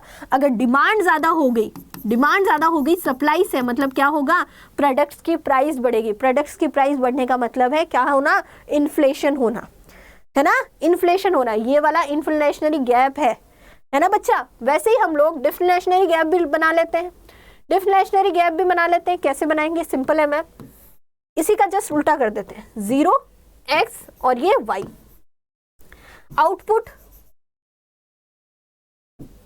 और इनकम, है ना, और ये क्या हो गया, यहाँ पे एक्सपेंडिचर हो गया। ठीक है बच्चा, सिंपल है। जो हमारा एग्रीगेट सप्लाई, ये रहा एग्रीगेट सप्लाई मैम, ये रहा एग्रीगेट डिमांड, इक्विलिब्रियम ये रहा, यहाँ पे इक्विलिब्रियम है ना, ये रहा इक्विलिब्रियम। अब बच्चों इसमें क्या होगा, इसमें डिमांड कम हो जाएगी, यहाँ पे एग्रीगेट डिमांड जो है वो लेस देन हो जाएगी एग्रीगेट सप्लाई से, यानी जो हमारी जो इक्विलिब्रियम पे जो फुल एम्प्लॉयमेंट में जो डिमांड होनी चाहिए थी वो रिड्यूस हो जाएगी, क्योंकि लोगों की इनकम कम हो गई है। ठीक है, क्या होगी, यहाँ पे डिमांड कम हो जाएगी। अब नई डिमांड कर्व बन जाएगा हमारा, जो क्या होगा, हमारा इस सप्लाई कर्व से कम होगा। यहाँ पे इसको ऐसे बना देती हूँ, ठीक है, ये हमारा नया कर्व हो गया, ये देखो हमारा AD1 है। अब बच्चों फिर से इक्विलिब्रियम कहाँ होगा, जहाँ दोनों एक दूसरे को कट करेंगे, यहाँ पे ये नया इक्विलिब्रियम। ठीक है, अब बच्चों इन दोनों के बीच का गैप जो है वो क्या हो रहा है, वो यहाँ पे क्या बता रहा है, वो यहाँ पे क्या बता रहा है, डेफिशिएंट डिमांड या फिर डिफ्लेशनरी गैप को बता रहा है। ये हमने देखा। अब बच्चों इससे क्या इम्पैक्ट पड़ने वाला है, इसी के बारे में हम देखेंगे।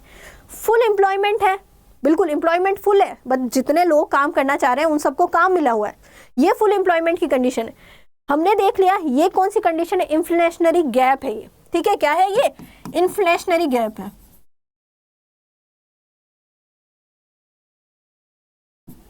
ये इन्फ्लेशनरी गैप है, और ये क्या हो गया बच्चों, डिफ्लेशनरी गैप हो गया।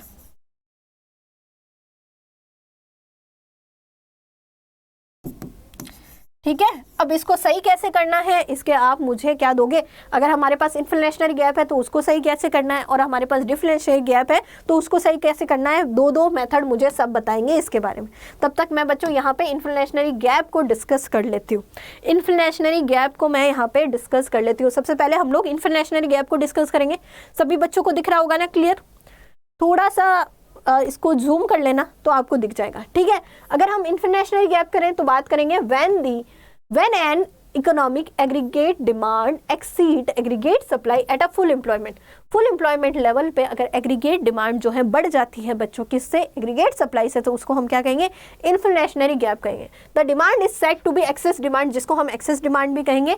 और जो गैप है इन दोनों के बीच का, ये देखो, ये जो गैप है इन दोनों के बीच का जो गैप है वो क्या रह जाएगा, वो हमारा इन्फ्लेशनरी गैप रह जाएगा। क्यों होता है, क्या रीजन है, क्यों होता है, देखो इन्फ्लेशनरी गैप क्यों बढ़ता है, लोगों की इनकम बढ़ रही है। लोगों की इनकम क्यों बढ़ रही है, लोग डिमांड ज्यादा कर रहे हैं, लोगों की इनकम बढ़ रही है, मतलब क्या हो रहा है, कंजप्शन बढ़ रहा है। क्यों होता है, increase in a house hold consumption demand, क्या हो रहा है, इंक्रीज हो रहा है, हाउस होल्ड कंजप्शन की डिमांड इंक्रीज हो रही है, जिससे जो मार्जिनल प्रोपेंसिटी जो कंज्यूम है बच्चों वो भी बढ़ रहा है। इसके अलावा प्राइवेट इन्वेस्टमेंट की डिमांड बढ़ रही है, क्योंकि क्रेडिट फैसिलिटी ज़्यादा है, इसकी वजह से लोग डिमांड ज़्यादा कर रहे हैं। इसके अलावा जो पब्लिक एक्सपेंडिचर है बच्चों वो भी इंक्रीज होगा। पब्लिक एक्सपेंडिचर इंक्रीज होगा तो पैसा कहाँ आएगा, इकोनॉमी में आएगा, है ना, पैसा इकोनॉमी में आएगा, और इकोनॉमी में आएगा तो लोग डिमांड ज़्यादा करेंगे। इसके अलावा बच्चों एक्सपोर्ट जो है बच्चों उसकी डिमांड बढ़ रही है, कंट्री में ज़्यादा एक्सपोर्ट हो रहा है, पैसा तो इकोनॉमी में ही आएगा, कंट्री में ही आएगा। इसके अलावा बच्चों increase in a money supply और increase in a disposable income, इसके अलावा जो मनी सप्लाई है वो इंक्रीज होगी या डिस्पोजेबल इनकम इंक्रीज होगी, उससे ये बढ़ता है। इफेक्ट अगर हम देखें बच्चों, क्या इफेक्ट होगा, जर्नल प्राइस लेवल क्या हो जाएगा बताओ मुझे, journal price level general price level क्या हो जाएगा यहाँ पे, हाई हो जाएगा। यस, क्या होगा, जनरल प्राइस लेवल क्या होगा बच्चा, यहाँ पे राइज हो जाएगा, क्योंकि फुल एम्प्लॉयमेंट पे काम कर रहे हैं, डिमांड बढ़ रही है सप्लाई से ज़्यादा, तो क्या होगा, जो जनरल प्राइस लेवल है वो बढ़ जाएगा। आउटपुट पे क्या इफेक्ट होगा, कोई इफेक्ट नहीं होगा, फुल एम्प्लॉयमेंट पे काम कर रहे हैं, जितने लोग ऑलरेडी काम करना चाहते हैं उन सबको काम पे लगा रखा है, गुड्स और सर्विसेज में कोई भी इंक्रीमेंट नहीं होगा। ठीक है, यहाँ पे कॉन्स्टेंट होगा। Excess demand has no effect on a level of output because economy as a full employment level. Effect क्या होगा, एम्प्लॉयमेंट पे क्या इफेक्ट होगा, कुछ भी नहीं होगा, फुल एम्प्लॉयमेंट में तो ऑलरेडी है, कोई चेंजेस नहीं होगा, नो चेंजेस। ठीक है, अब डेफिशिएट डिमांड की बात कर लेते हैं। डेफिशिएट डिमांड बच्चों क्या होता है, एग्रीगेट डिमांड जो है वो कम होती है, शॉर्ट होती है, फॉल होती है बच्चों एग्रीगेट सप्लाई से फुल एम्प्लॉयमेंट लेवल पे। इसको हम लोग क्या कहते हैं, डेफिशिएट डिमांड भी कहते हैं, और इसके गैप को हम लोग क्या कहेंगे, डेफिनेशनरी गैप कहेंगे। इसके जस्ट अपोजिट बताएंगे। ठीक है, decrease in a house hold consumption. अब बच्चों ये हो क्यों रहा है, भाई लोग डिमांड क्यों कम कर रहे हैं, तो बच्चों जो हाउस होल्ड कंजप्शन डिमांड है वो कम हो रही है। ठीक है, यानी मार्जिनल प्रोपेंसिटी टू कंज्यूम है वो कम हो रहा है। नेक्स्ट है बच्चों, क्यों हो रहा है, क्योंकि इनकम कम है, इसकी वजह से कम हो रहा है। ठीक है, अब जो प्राइवेट इन्वेस्टमेंट है कम हो रही है, क्योंकि क्रेडिट फैसिलिटी जो है वो फॉल हो गई है। पब्लिक एक्सपेंडिचर है वो डिक्रीज हुआ है, इसकी वजह से एक्सपोर्ट जो डिमांड है बच्चों वो डिक्रीज हो गई, और मनी सप्लाई है वो क्या हो रही है, डिक्रीज हो रही है, इसकी वजह से क्या हो रहा है, लोग डिमांड कम कर रहे हैं। इससे जनरल प्राइस लेवल क्या हो जाएगी बच्चों, फॉल हो जाएगी। इन्फ्लेशन में बढ़ जाती है, इसमें क्या हो जाएगी, कम हो जाएगी। एम्प्लॉयमेंट पे कोई इफेक्ट नहीं, और आउटपुट पे भी कोई इफेक्ट नहीं होगा। क्लियर है, इतनी सी चीज़ है। इसमें आप लोग क्या ऐड कर सकते हो, इनके यहाँ पे बच्चों क्या ऐड कर सकते हो आप, फिस्कल या मॉनेटरी का एग्जाम्पल भी ऐड कर सकते हो कि इसको अगर हमें फिर से इक्विलिब्रियम पे लाना है तो हम क्या करेंगे, है ना, लोगों की इनकम बढ़ा देंगे, है ना, लोगों की इनकम बढ़ा देंगे। इस कंडीशन में क्या करेंगे, जिससे लोगों को क्या होगा, इनकम कम हो जाए, यानी बैंक रेट बढ़ा देंगे, CRR बढ़ा देंगे, SLR बढ़ा देंगे। ठीक है, ऑपरेशन मार्केट में क्या करा जाएगा, ऑपरेशन मार्केट में जो सिक्योरिटी, गवर्नमेंट सिक्योरिटी को सेल किया जाएगा, और इसमें जस्ट उल्टा हो जाएगा, है ना। हाँ बिल्कुल सही लिखा है, बिल्कुल सही, अरे वाह, बिल्कुल सही लिखा है ना बच्चे। तो ये था हमारा इसका आंसर। ओके, नेक्स्ट है हमारे न्यूमेरिकल क्वेश्चन है, एक बार देख लेते हैं कोई थियरी क्वेश्चन भी है क्या इसके साथ। ओके, सो न्यूमेरिकल क्वेश्चन के लिए स्पेस थोड़ा कम नहीं हो गया क्या, चलो ठीक है। ओके, तो पहले न्यूमेरिकल क्वेश्चन कर लेते हैं, फिर थियरी क्वेश्चन कर लेंगे, है ना। तो इसके दो ऑप्शन है बच्चों, दो है इसके। पहला ये हमारे 3 मार्क्स का क्वेश्चन है, 3 मार्क्स का क्वेश्चन है, और सेकंड वाला हमारा 2 मार्क्स का क्वेश्चन है। ये वाला 2 मार्क्स का क्वेश्चन है, ध्यान रखना, दो चीजें दे रखी है, तो न्यूमेरिकल हमेशा 3 मार्क्स का होगा। अब देखते हैं, ध्यान से पढ़ते हैं क्वेश्चन क्या कह रहा है। क्वेश्चन कह रहा है calculate national income from the following. भाई कैलकुलेट करना है, नेशनल इनकम को हमें कैलकुलेट करना है ना, नेशनल इनकम को कैलकुलेट करना है। ठीक है मैम, कर लेंगे। क्या क्या दिया हुआ है, private final consumption expenditure, net domestic capital formation, net factor income from abroad, change in stock, net export, और क्या दिया हुआ है, और दिया हुआ है ma'am net indirect tax, mixed income, government final consumption expenditure, consumption of fixed capital, net current transfer abroad. अब मुझे बताओ, कौन मुझे बताएगा कि इसमें हम लोग नेशनल इनकम तो कैलकुलेट करेंगे, पर मेथड कौन सा यूज करेंगे, कौन सा मेथड है ये, वैल्यू एडेड मेथड है, एक्सपेंडिचर मेथड है, या इनकम मेथड है, कौन सा मेथड है, बताओ मुझे फटाफट से बताओ, कौन से मेथड से हम लोग नेशनल इनकम को कैलकुलेट करने वाले हैं। हम लोग नेशनल इनकम कैलकुलेट करेंगे कौन से मेथड से, बताओ। आधा क्वेश्चन तो वही सॉल्व हो जाएगा, आधा क्वेश्चन तो हमारा वही सॉल्व हो जाएगा जब आपको पता चलेगा कि इसमें कौन सा मेथड यूज होगा। जल्दी से बताओ मुझे फटाफट से।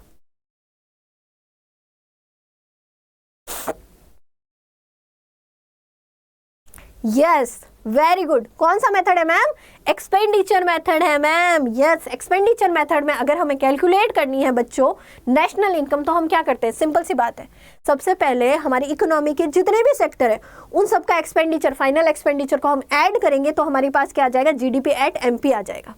ठीक है, क्या आएगा, GDP एट मार्केट प्राइस आ जाएगा। कैसे निकालते हैं, सिंपल है मैम। सबसे पहले आएगा private final consumption expenditure, then government final consumption expenditure, then क्या आ गया हमारे पास, देन आ जाएगा gross capital formation, gross final capital formation, gross fixed capital formation, gross fixed capital formation, and then ma'am हमारा क्या आ जाएगा, नेट एक्सपोर्ट आ जाएगा, है ना। क्या आएगा, नेट एक्सपोर्ट आएगा। अब तक किसी भी बच्चे को कोई issue, private final consumption expenditure, direct question में ऐसे ही दिया हुआ होगा, ठीक है। Gross government final capital expenditure, consumption expenditure sorry, gross हमारा gross fixed capital formation and net export, है ना बच्चा।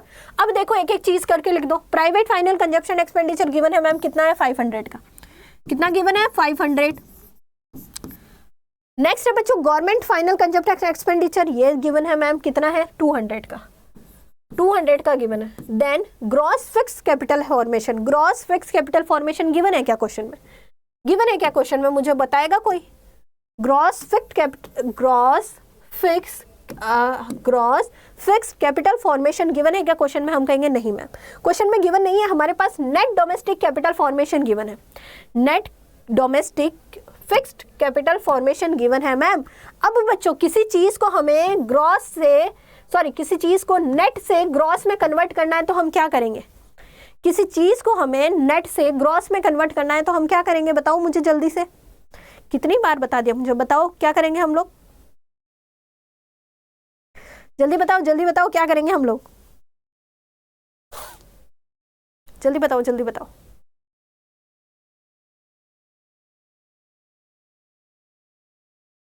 फटाफट से बताओ, इंतजार कर रही हूँ मैं, जल्दी बताओ मुझे क्या होगा।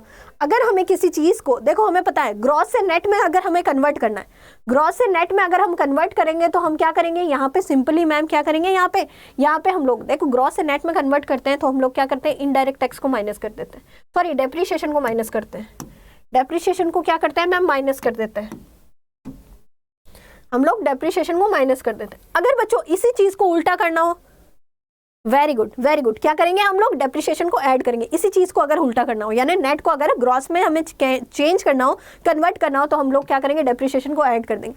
सो बच्चों नेट डोमेस्टिक कैपिटल फॉर्मेशन है तो इसमें क्या करो, इसमें डेप्रिसिएशन को ऐड कर दो, ऐड करो डेप्रिसिएशन, तो क्या आ जाएगा आपका, ग्रॉस आ जाएगा, ठीक है, ग्रॉस आपका फिक्स्ड कैपिटल फॉर्मेशन आ जाएगा, फिक्स्ड कैपिटल फॉर्मेशन, ठीक है। अब बच्चों हमारा डेप्रिसिएशन कहाँ दिया हुआ, ये दिया हुआ है।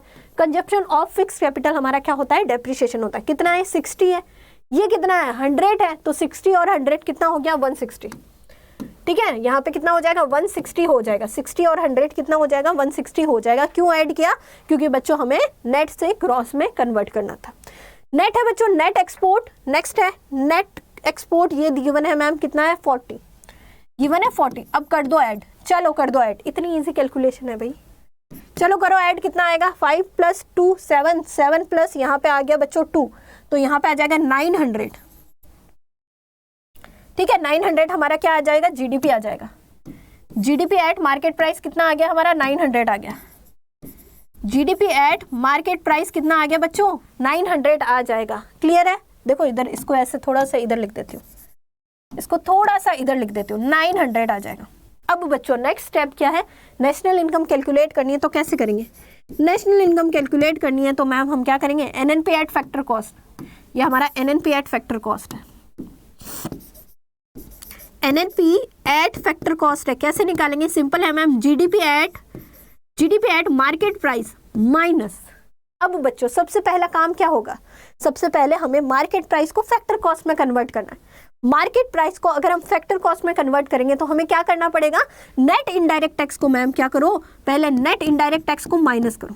जैसे ही हमने जीडीपी एट मार्केट प्राइस में से नेट इनडायरेक्ट टैक्स को माइनस किया, हमारे पास क्या आ जाएगा, जीडीपी एट फैक्टर कॉस्ट आएगा। याद रखना अभी हम एमपी को हम लोग फैक्टर कॉस्ट में कन्वर्ट कर रहे हैं, सो मैम क्या आएगा यहाँ पे, जीडीपी एट फैक्टर कॉस्ट आ जाएगा। नेक्स्ट है बच्चों, जीडीपी को आप कन्वर्ट करना है बच्चों किसमें, एनडीपी में, तो हम क्या करेंगे, हम डेप्रिसिएशन को माइनस कर देंगे, यहाँ हम लोग क्या करेंगे, डेप्रिसिएशन को माइनस कर देंगे। जैसे ही हम लोग जीडीपी एट फैक्टर कॉस्ट में से डेप्रिसिएशन को माइनस करेंगे तो एनडीपी एट फैक्टर कॉस्ट आ जाएगा। एनडीपी एट फैक्टर कॉस्ट में हम क्या करेंगे बच्चों, एनएफआईए को ऐड कर देंगे, ठीक है, एनएफआईए को ऐड कर देंगे तो हमारे पास क्या आ जाएगा, एनएनपी एट फैक्टर कॉस्ट आ जाएगा। बहुत सारे बच्चों के दिमाग के ऊपर से निकल रहा होगा कि मैम कहाँ पे क्या चीज़ बोल रही है, कहाँ पे क्या चीज़ बोल रही है। देखो फिर से देखो जीडीपी एट फैक्टर कॉस्ट का हमारा फॉर्मूला क्या है, सिंपल है ma'am, GDP at market price minus net indirect tax. इतना तो पता है ना सभी बच्चों को, इतना पता है ना, आई होप सो पता होगा, ठीक है बच्चों। नेक्स्ट है अगर हम बात करें, अगर हमें एनडीपी एट फैक्टर कॉस्ट निकालना है तो हम कैसे निकालेंगे? सिंपल है मैम, हम लोग जीडीपी एट फैक्टर कॉस्ट में क्या करेंगे, यहाँ पे माइनस कर देंगे डेप्रिसिएशन को। ठीक है, क्या करेंगे, डेप्रिसिएशन को माइनस करेंगे। और बच्चों इसी में से एनडीपी एट फैक्टर कॉस्ट में एनएफआईए को ऐड कर दो, क्या आ जाएगा, नेशनल इनकम आ जाएगा। बस इतनी सी चीज है ना। हाँ हाँ बिल्कुल ठीक है, ऐसे करेंगे तो क्या आ जाएगा हमारा एनएनपी एट फैक्टर कॉस्ट आ जाएगा। अब देखो जीडीपी एट फैक्टर कॉस्ट कितना है, 900 है। कितना है, 900 है। माइनस नेट इनडायरेक्ट टैक्स कितना है, नेट इनडायरेक्ट टैक्स क्वेश्चन में गिवन है क्या, ये रहा। नेट इनडायरेक्ट टैक्स कितना है बच्चों, 50 का है। ठीक है मैम, डेप्रिसिएशन तो अभी अभी करा था मैम हमने ऐड, कितना का है, 60 का है। और यहाँ पे प्लस एनएफआईए कितना है, net factor income from abroad कितना है, गिवन है क्या क्वेश्चन में, net factor income to abroad, from नहीं है, ये रहा। Net factor income from abroad कितना है, 30 कर दो ऐड, कर दो ऐड। 900 प्लस 30 930, उसमें से बच्चों यहाँ पे 90 को यहाँ पे हो जाएगा हमारा 50 प्लस 60 कितना हो जाएगा, 1110। तो इसमें से इसको माइनस कर दो। सो 930 में से 1110 को माइनस कर दो। तो 930 में से 1110 को माइनस करेंगे तो कितना आ जाएगा हमारा, आ जाएगा 700 समथिंग आएगा क्या, कुछ हमारा आ जाएगा यहाँ पे बच्चों कितना, 840 आ जाएगा, है ना। कितना आ जाएगा, 840 आ जाएगा। और ये हमारा क्या है बच्चों, नेशनल इनकम है। अब मुझे बताओ किसी भी स्टूडेंट को कोई प्रॉब्लम, किसी भी स्टूडेंट को, इतना इजी क्वेश्चन है भाई, किसी भी स्टूडेंट को कोई प्रॉब्लम कि मैम यहाँ पे ये चीज़ मुझे समझ नहीं आई है, मुझे फिर से बताओ। किसी भी स्टूडेंट को कोई प्रॉब्लम है तो वो मेरे से पूछ सकता है कि मैम हमें समझ में नहीं आई। एक बार सॉल्व करो, खुद से सॉल्व करो।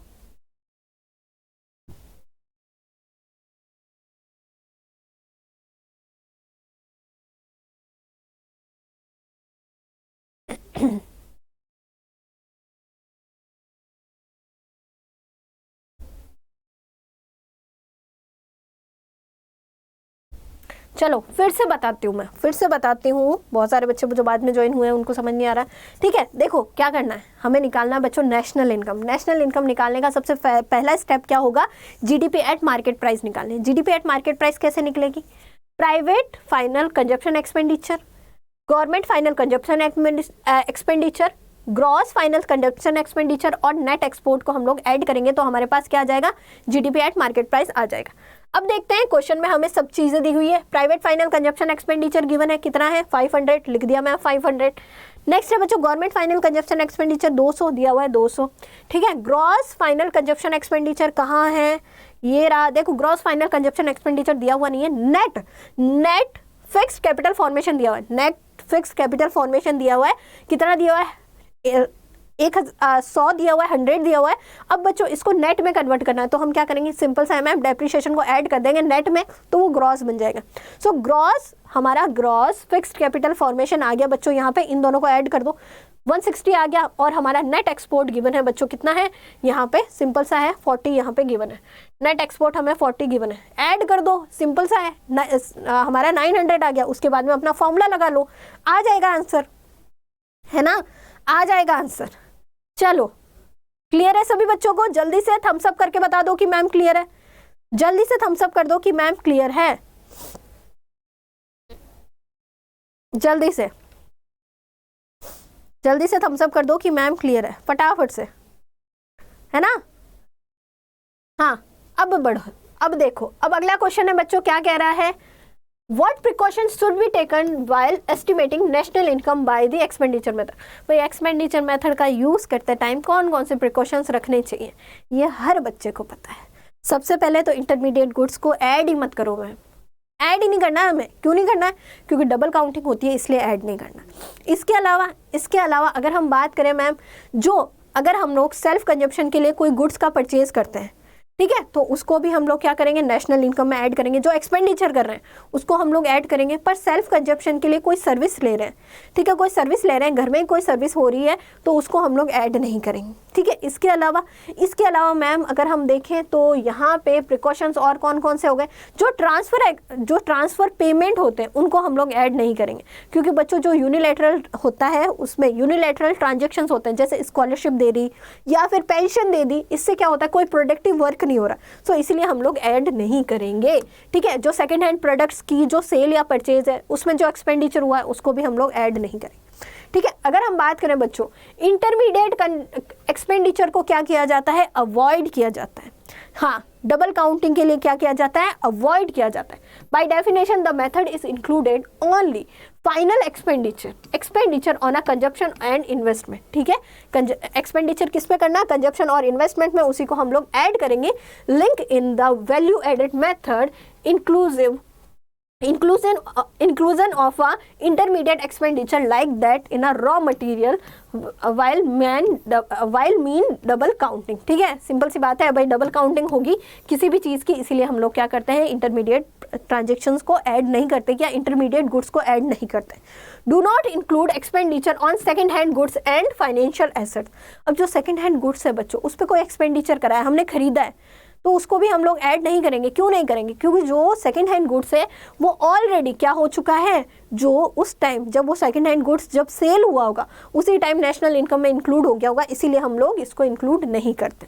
ठीक है। और जो फाइनेंशियल एसेट्स होती हैं जैसे शेयर हो गए, बॉन्ड्स हो गए, इनको भी हम लोग इंक्लूड नहीं करते। क्यों, क्योंकि बच्चों इससे सिर्फ ऑनरशिप ट्रांसफर हो रही है, कोई गुड्स या सर्विसेज मैन्युफैक्चर नहीं हो रही है, बन नहीं रही। Buying second hand goods is not a fresh product activity. Buying financial assets is not a production activity because financial assets are neither goods or nor services. Therefore, they should not be included in a estimation of a national income. इसलिए बच्चों हम इन दोनों को क्या करेंगे, national income में include नहीं करेंगे। नेक्स्ट है बच्चों self use of on product final product. देखो मेरी खुद की क्या है बच्चों, एक कार की फैक्ट्री है। अब कार की फैक्ट्री में मेरे इस साल में बच्चों 50,000 कारें बनी हैं, 50,000 कारें बनी हैं मेरी कार की इंडस्ट्री में। अब उसमें से एक कार मैंने अपने लिए रख ली, मेरे को पसंद आई, बहुत अच्छा मॉडल था, मैंने अपने लिए रख ली कि भाई मैं अपने घर पे रखूँगी, मैं खुद चलाऊँगी उसको, मैं सेल्फ कंजप्शन के लिए। मैंने पैसा नहीं दिया, भाई मेरी खुद की फैक्ट्री है, मैंने खुद में ऑन प्रोडक्ट है, भाई मेरा खुद का ऑन प्रोडक्ट है, मेरी फैक्ट्री की कार है, मैंने रख लिया अपने पास, तो क्या कर लिया, कोई बुरा काम तो किया नहीं। ठीक है। पर बच्चों ध्यान रखना, इस कार की जो वैल्यू है वो इंक्लूड होगी नेशनल इनकम में, भले मैंने पैसे नहीं दिए, पर इसकी जो इम्प्यूटेड इनकम है, इम्प्यूटेड इनकम कैसे निकलती है, जो दूसरी कारें जिस रेट पे बिकी होंगी इस कार की भी इम्प्यूटेड वैल्यू निकाली जाती है कि इस कार की वैल्यू कितनी है और उसको नेशनल इनकम पे इंक्लूड किया जाता है। ठीक है। Example, a house owner using the house itself although expectedly he does not incur any expenditure. Implicitly he is making payment in a rent of himself. Since the house of producing a service, the imputed value of this service must be included in the national income. अब भाई जिस घर में मैं रह रही हूँ उसका रेंट नहीं दे रही क्योंकि मेरा खुद का घर है, पर अगर देना पड़ता तो मैं कितना देती, तो वो मेरे लिए एक्सपेंडिचर हो जाता, तो एक्सपेंडिचर नहीं हुआ, पर फिर भी हम लोग एज अ इम्प्यूटेड एक्सपेंडिचर मान के क्या करते हैं, यहाँ पे नेशनल इनकम में इसको इंक्लूड करते हैं। उसके अलावा हम लोग क्या करेंगे, अवॉइड करेंगे बच्चों ट्रांसफर एक्सपेंडिचर को, इसको इंक्लूड करेंगे। ठीक है। इसको इंक्लूड करेंगे और जो ट्रांसफर एक्सपेंडिचर है उसको एक्सक्लूड करेंगे। ट्रांसफर एक्सपेंडिचर को क्या होता है बच्चों, यहाँ पे एक तरफा जो बिना किसी सर्विस के, बिना किसी प्रोडक्ट के जो एक्सपेंडिचर करा जाता है वो ट्रांसफर एक्सपेंडिचर है। ठीक है। अगर हम बात करें therefore no products take place, since no products take place in a national income. ठीक है। जैसे चैरिटी कर दी, डोनेशन कर दिया, गिफ्ट दे दिया, स्कॉलरशिप दे दी, पेंशन दे दी, ये क्या है बच्चों, एग्जाम्पल है, और ये ट्रांसफर पेमेंट है, इससे किसी भी तरह का गुड्स या सर्विसेज का प्रोडक्शन नहीं हो रहा है, इसलिए हम लोग ऐड नहीं करेंगे। क्लियर है? 2 मार्क्स में लिख के आना ही है, 2 मार्क्स में लिख के आना ही है।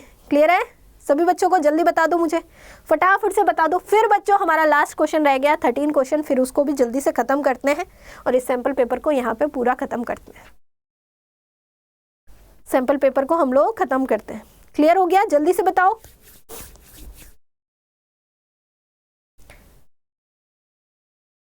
जल्दी से बताओ। हाँ, PYQs भी करवाऊंगी, PYQs भी करवाऊंगी बच्चा, PYQs भी करवाऊंगी, PYQs लास्ट 5 ईयर के PYQs भी मैं लेके आऊंगी, है ना? क्लियर हो गया ना? Okay okay. नेक्स्ट, अब बच्चों लास्ट क्वेश्चन है बच्चों, हेल्थ केयर या हेल्थ इंफ्रास्ट्रक्चर का कोई क्वेश्चन नहीं आया था, मैं भी सोच रही थी, तो देख लेते हैं। Health care in India is suffering from urban rural and rich poor divide, explain how. अगर हम बात करें जो हमारा हेल्थ इंफ्रास्ट्रक्चर है, इंडिया का हेल्थ केयर सिस्टम है, वो बच्चों सफ़र कर रहा है, रूरल और अर्बन एरिया में अलग अलग है, या फिर पुअर और रिच में जो डिफरेंशिएशन है हेल्थ इंफ्रास्ट्रक्चर का वो बहुत ज़्यादा बढ़ा हुआ है। उसके अलावा सेकंड है बच्चों, what is carrying capacity of a environment, how it is related to the sustainable development. ये तो आप खुद ही कर लोगे। बताओ इंडिया में पहले हम रूरल और अर्बन, पहले हम अर्बन और रूरल एरिया में जो किस तरह से हमारी हेल्थ केयर फैसिलिटी डिवाइड हो रखी है इसके बारे में बात करते हैं। हमें पता है ज़्यादातर अच्छे हॉस्पिटल्स कहाँ हैं, वो अर्बन एरिया में है। वहीं पूरे अगर इंडिया की बात करें, पूरे इंडिया में जितने हॉस्पिटल है उसका 1/5 पार्ट भी बच्चों कहाँ है, रूरल एरिया में नहीं है। रूरल एरिया में हमें कोई भी हॉस्पिटल, यहाँ तक कि बच्चों मेडिकल शॉप देखने को नहीं मिलती है, हमें डिस्पेंसरीज देखने को नहीं मिलती है, डॉक्टर्स नहीं मिलते हैं, ये चीज़ें, बेड्स अवेलेबल नहीं रहते हैं रूरल एरिया में, ये सारी चीज़ें देखने को मिलती है। उसके अलावा अगर पुअर और अर्बन, पुअर और रिच की बात करें, सो पुअर पॉपुलेशन जो है, पुअर लोग जो हैं वो ज़्यादा स्पेंड करते हैं बच्चों अपने, अगर अपनी अर्निंग में से ज़्यादा स्पेंड करते हैं हेल्थ केयर पे। वहीं जो रिच है बच्चों सिर्फ 2% स्पेंड करते हैं अपने यहाँ पे हेल्थ केयर पे। सो बच्चों अगर हम बात करें तो यहाँ पे अर्बन, रूरल और रिच और पुअर की बात करेंगे तो किस तरह से है। So 70% of population is living in a rural area while 20% of the hospital are located in a rural area. हमें पता है कि हमारी ज़्यादातर पॉपुलेशन कहाँ है बच्चों, रूरल एरिया में, 70% पॉपुलेशन रूरल एरिया। पर अगर हम बात करें हॉस्पिटल सिर्फ कितने हैं, टोटल हॉस्पिटल्स का बच्चों अगर हम देखें रूरल एरिया में कितने लोकेटेड हैं, सिर्फ 20% ही लोकेटेड हैं। It means 80% of hospital are serving 30% of population. बाकी जो 80% ऑफ हॉस्पिटल जो अर्बन एरिया में, जो किसको सर्विसेज दे रहे हैं, जो 30% ऑफ पॉपुलेशन को ही सर्विसेज दे रहे हैं, जो 30% ऑफ पॉपुलेशन अर्बन एरिया में रह रही है उसको। Of the 7 lakh bed only 11% are in a rural area. अगर हम 7 लाख बेड्स की बात करें जो कि गवर्नमेंट बेड्स है, प्राइवेट नहीं, 7 लाख जो गवर्नमेंट बेड्स हैं टोटल इंडिया में, उसमें से सिर्फ बच्चों 11% जो बेड है वो कहाँ पे है, सिर्फ रूरल एरिया में। ठीक है, सिर्फ रूरल, सिर्फ 11%। क्या होता है 11%? कुछ भी नहीं होता। There are only 0.36 hospital for 1 lakh people in a rural area, whereas there is a 3.6% hospital per 1 lakh population in a urban area. अगर हम रूरल एरिया हॉस्पिटल्स की बात करें तो बच्चों 1 लाख पॉपुलेशन पे कितने हॉस्पिटल है, सिर्फ 0.36। वहीं अर्बन एरिया में कितने हॉस्पिटल है बच्चा, 1 लाख पॉपुलेशन पे अगर हम बात करें तो 3.6 जो है हॉस्पिटल है बच्चे, है ना। ओके, नेक्स्ट हम देखेंगे बच्चों, इसमें ही देखेंगे number of hospital in urban area is 10 time the number of a hospital in a rural area. Rural area से अगर हम अर्बन एरिया को कंपेयर करें सो अर्बन एरिया में 10 टाइम ज़्यादा है हॉस्पिटल रूरल एरिया से। In a village specialised medical care is a completely missing like paediatrics, gynaecologist and anaesthesia and obstetrics. अगर हम बात करें जो स्पेशलिस्ट डॉक्टर्स हैं या फिर जो प्रोफेशनल्स हैं वो अर्बन एरिया में या बड़े हॉस्पिटल्स में ही देखने को मिलते हैं, हमें रूरल एरिया में नहीं देखने को मिलते। और जो PHCs हैं बच्चों, जो प्राइमरी हेल्थ सेंटर्स हैं जो कि रूरल एरिया में लोकेटेड हैं, वहाँ पे फैसिलिटीज़ ही नहीं है, ना एक्सरे की फैसिलिटी है, ना ही ब्लड टेस्ट फैसिलिटी है जो कि नॉमिनल होती है, जो कि होनी चाहिए। ये फैसिलिटीज़ भी हमें देखने को नहीं मिलती। रूरल एरिया में कोई भी आदमी या फिर कोई भी इंसान जो बीमार होता है वो कहाँ ट्रीटमेंट के लिए भागता है, अर्बन एरिया वाले हॉस्पिटल्स की तरफ भागता है। ठीक है, और बच्चों जो PHCs है उसमें डॉक्टर नहीं मिलते हैं, स्टाफ की कमी है या मेडिसिन भी नहीं देखने को मिलती है, ये चीज़ हमें पता चली है। नेक्स्ट हम देखेंगे बच्चे इसी में 20% इज पासिंग लीव। ठीक है, वहीं जो डॉक्टर्स हैं जिनको अपॉइंट किया जाता है रूरल एरिया के लिए वो लीव पे चले जाते हैं, वो कहते हैं हम नहीं करेंगे, हम अपना क्लिनिक खोल लेंगे। ठीक है, the country for the better prospect, many other are interested in urban area, rare are the ones interested in a rural area. The poorest, the 1/5 spend 12% of their income on the health, while rich spend only 2% of their income on a health. ठीक है, वहीं अगर हम अगर rich और poor की बात करें, सो जो रिच है बच्चों वो अपनी इनकम का सिर्फ 2% ही क्या करता है, स्पेंड करता है हेल्थ पे। वहीं जो पुअर है अपनी इनकम का 12% जो है वो क्या करता है, स्पेंड करता है बच्चों हेल्थ पे। यस, ये कंडीशन हो रखी है क्योंकि वो क्या रहता है, ऐसी जगह पे रहता है, स्लम एरिया में रहता है जहाँ पे उसको बहुत जल्दी बीमारियाँ हो जाती हैं। ठीक है, तो ये कंडीशन हमें देखने को मिलती है। इसके अलावा हमें पता है गवर्नमेंट हॉस्पिटल में कोई फैसिलिटी तो मिलती नहीं है। जो अगर पुअर है वो अगर क्या हो रहा है, बीमार हो गया, कोई डिजीज़ हो गई, सो बच्चों उसको पता है कि गवर्नमेंट हॉस्पिटल में कोई इलाज नहीं होगा, और उसको ये भी पता है कि भाई प्राइवेट हॉस्पिटल में फैसिलिटी तो है पर उसके पास पैसे नहीं।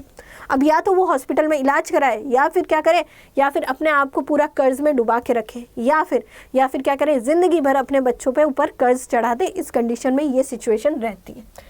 ठीक है, नेक्स्ट हम देख लेते हैं बच्चों कैरिंग कैपेसिटी का। कैरिंग कैपेसिटी ऑफ इन्वायरमेंट क्या कहती है? कैरिंग कैपेसिटी क्या करती है, हमारी इन्वायरमेंट की एक कैपेसिटी है भाई। क्या कैपेसिटी है? दो चीज़ें हमारी, दो फंक्शन काम करते हैं। पहला है बच्चों वेस्ट को असिमुलेट करने का। वेस्ट को असिमुलेट करने की एक कैपेसिटी, जो डिग्रेडेट करते हैं ना, हम कोई भी चीज़ आज खा के मिट्टी में फेंकते हैं तो थोड़े दिनों बाद में वो क्या होती है, डिग्रेडेट करने लग जाती है। वैसे हमारा इन्वायरमेंट डिग्रेडेट का फंक्शन करता है। यानी अगर हमें वेस्टेज करना है तो हमें इतना ज़्यादा वेस्टेज नहीं करना है कि जो इन्वायरमेंट का डिग्रेडेट करने की कैपेसिटी है वो क्या हो बच्चों, यहाँ पे वो काम करना बंद करें। यानी उस कैपेसिटी से ज़्यादा हमें क्या करना है, वेस्टेज नहीं करना है। दूसरी है बच्चों यहाँ पे रिसोर्स कहाँ से निकलते हैं,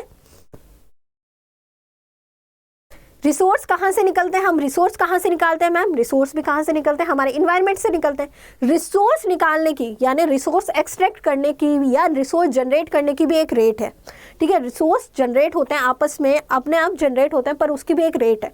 अगर हम लोग रिसोर्स को निकाल रहे हैं बच्चों तो हमें इतने ज़्यादा रिसोर्स एक्सट्रैक्ट नहीं करने इन्वायरमेंट से कि जो वो रेट ऑफ जनरेशन है उससे ज़्यादा हो जाए। अगर रेट ऑफ जनरेशन से ज़्यादा हुआ तो फिर से रिसोर्सेज नहीं बनेंगे। ठीक है, carrying capacity of a environment implies that the resource extraction is not more than about the rate of regeneration of our resources, and the waste generated are within the assimilate capacity of the environment. ठीक है, carrying capacity का मतलब क्या है कि हमें resources जो extract करने हैं हमें इतने ज़्यादा एक्सट्रैक्ट नहीं करने हैं कि ये जो rate of regeneration of resource है उससे ज़्यादा हो जाए, और जो वेस्ट जनरेट कर रहे हैं उसको हमें जो असिमुलेट कैपेसिटी है इन्वायरमेंट की उसी में क्या करना है, हमें वेस्टेज करना है। It is related to the sustainable development because the development is sustainable as long as economy is operating within carrying capacity of the environment. As soon as we cross carrying capacity we start facing the problem of a environmental degradation. अगर हम carrying capacity की अगर नहीं सोचते हैं बच्चों, जब carrying capacity बात के ऊपर विचार नहीं करते हैं, नहीं सोचते हैं उनका, सो मतलब क्या है, जो मतलब इन्वायरमेंट डिग्रेडेट है वो होना शुरू हो जाएगा। और ये चीज़ें हम देख रहे हैं, हम देखते हैं ना, अगर आप कहीं पे भी घूमने जाओ तो कूड़ा ही कूड़ा दिखता रहता है, हमें कूड़े ही कूड़े दिखते रहते हैं। इसके अलावा बहुत सारे रिसोर्स जो हैं बच्चों वो ख़त्म हो चुके हैं, बहुत ज़्यादा रिसोर्सेज हैं जो ख़त्म हो चुके हैं, जो हमारे इन्वायरमेंट में पहले थे पर अब नहीं देखने को मिलते हैं। ठीक है, इसके अलावा development is not sustainable any more. If these two conditions are not fulfilled, then environment fail to perform their vital function of life sustain and it lead to situation of environmental crisis. अब बच्चों ये जो दो function है अगर ये सही से काम नहीं कर रहे हैं ना तो इसकी वजह से क्या होगा, जो सस्टेनेबल लाइफ है, जो इसका गोल है, जो एक और फंक्शन है सस्टेनेबल लाइफ का, वो भी यहाँ पे क्या होगा, वो भी नहीं हो पाएगा, और इससे क्या होगा, इन्वायरमेंट क्राइसिस की सिचुएशन आ जाएगी। ठीक है, इससे इन्वायरमेंट क्राइसिस की सिचुएशन आ जाएगी। क्लियर है? वैसे इसमें तो आप बहुत सारी चीज़ें लिख के आ सकते हो, मुझे पता है, और लिख के भी आओगे, मुझे पता है। इसमें इन्वायरमेंट है, इतना इजी है, कुछ भी लिख दो, है ना। बताओ, इतना क्लियर हुआ पीछे वाला क्वेश्चन और ये दोनों क्लियर हुआ? जल्दी बता दो मुझे कि मैम क्लियर हो गया, फटाफट से थम्स अप कर दो कि मैम क्लियर है। कल करेंगे एक और सैंपल क्वेश्चन पेपर है, वो जो कल करेंगे, है ना, कल एक और सैंपल क्वेश्चन पेपर होगा। हो गया? क्लियर है? ओके बच्चा, सो आज के पूरे 13 क्वेश्चन हमने कर दिए। आप हमसे बच्चों जुड़ सकते हो, Telegram, Facebook page, WhatsApp group, तीनों से ही जुड़ सकते हो और तीनों का ही लिंक आपको वीडियो के डिस्क्रिप्शन में गिवन है। इसके अलावा बच्चों अगर सेशन अच्छा लगा है तो लाइक करना, शेयर करना, कमेंट करके बताना। किसी भी बच्चे को कहीं पे प्रॉब्लम है तो वो भी कमेंट करके बता सकता है, कोई डाउट है तो वो भी कमेंट करके पूछ सकता है, और क्या करना है, सेशन को शेयर करना है। ठीक है, ओके बच्चा पार्टी, होप सो कि आज जो हमने पढ़ा है आपको अच्छा लगा होगा। इसके अलावा बच्चों पीडीएफ आपको कहाँ मिलेगी, ध्यान रखना, पीडीएफ आपको मिलेगी हमारे अड्डा के ऐप पे। ठीक है, अड्डा 247 का जो ऐप है बच्चों, उसमें आपको पीडीएफ मिलेगी, सारी पीडीएफ आपको वहाँ मिलेगी, इवन सेशन के लिंक के साथ मिल जाएंगे। इसके अलावा बच्चों अगर आपको कोई भी डाउट हो, किसी भी क्वेश्चन में कोई डाउट है, या फिर आपको अपने करियर को लेके, जैसे एग्जाम हो जाएंगे उसके बाद में करियर को लेके कोई प्रॉब्लम है, कुछ पूछना चाहते हो, गाइडेंस चाहते हो, तो उसके लिए बच्चों आपको क्या करना है, आपको इस वीडियो के डिस्क्रिप्शन में क्या दिया हुआ है, यहाँ पे जो सेशन चल रहा है ना, इसके डिस्क्रिप्शन में बच्चों गूगल फॉर्म दिया हुआ है, आप उस गूगल फॉर्म को भर दो। जैसे ही अगर आप गूगल फॉर्म भरोगे तो हम आपको क्या करेंगे बच्चों, पर्सनली गाइडेंस करेंगे। ठीक है, आप बस क्या करना, गूगल फॉर्म भरना और उसको सबमिट कर देना। ठीक है, और जल्दी से बच्चों कोई भी आपको डाउट है तो आपको क्या करना है, अड्डा का ऐप डाउनलोड करना है, और बच्चों आपको एक फ़ोटो खींचनी है या क्वेश्चन पूछना है और उसको अपलोड कर देना, कहाँ पे, ऐप पे अपलोड कर देना, आपको उसका आंसर मिल जाएगा। ठीक है, सो मिलते हैं नेक्स्ट सेशन में, तब तक के लिए ऑल द बेस्ट सभी बच्चों को। ठीक है, मिलते हैं नेक्स्ट सेशन में, तब तक के लिए bye bye to you all, bye बच्चा पार्टी, गुड नाइट, बाय सभी बच्चों को, bye to you all, bye.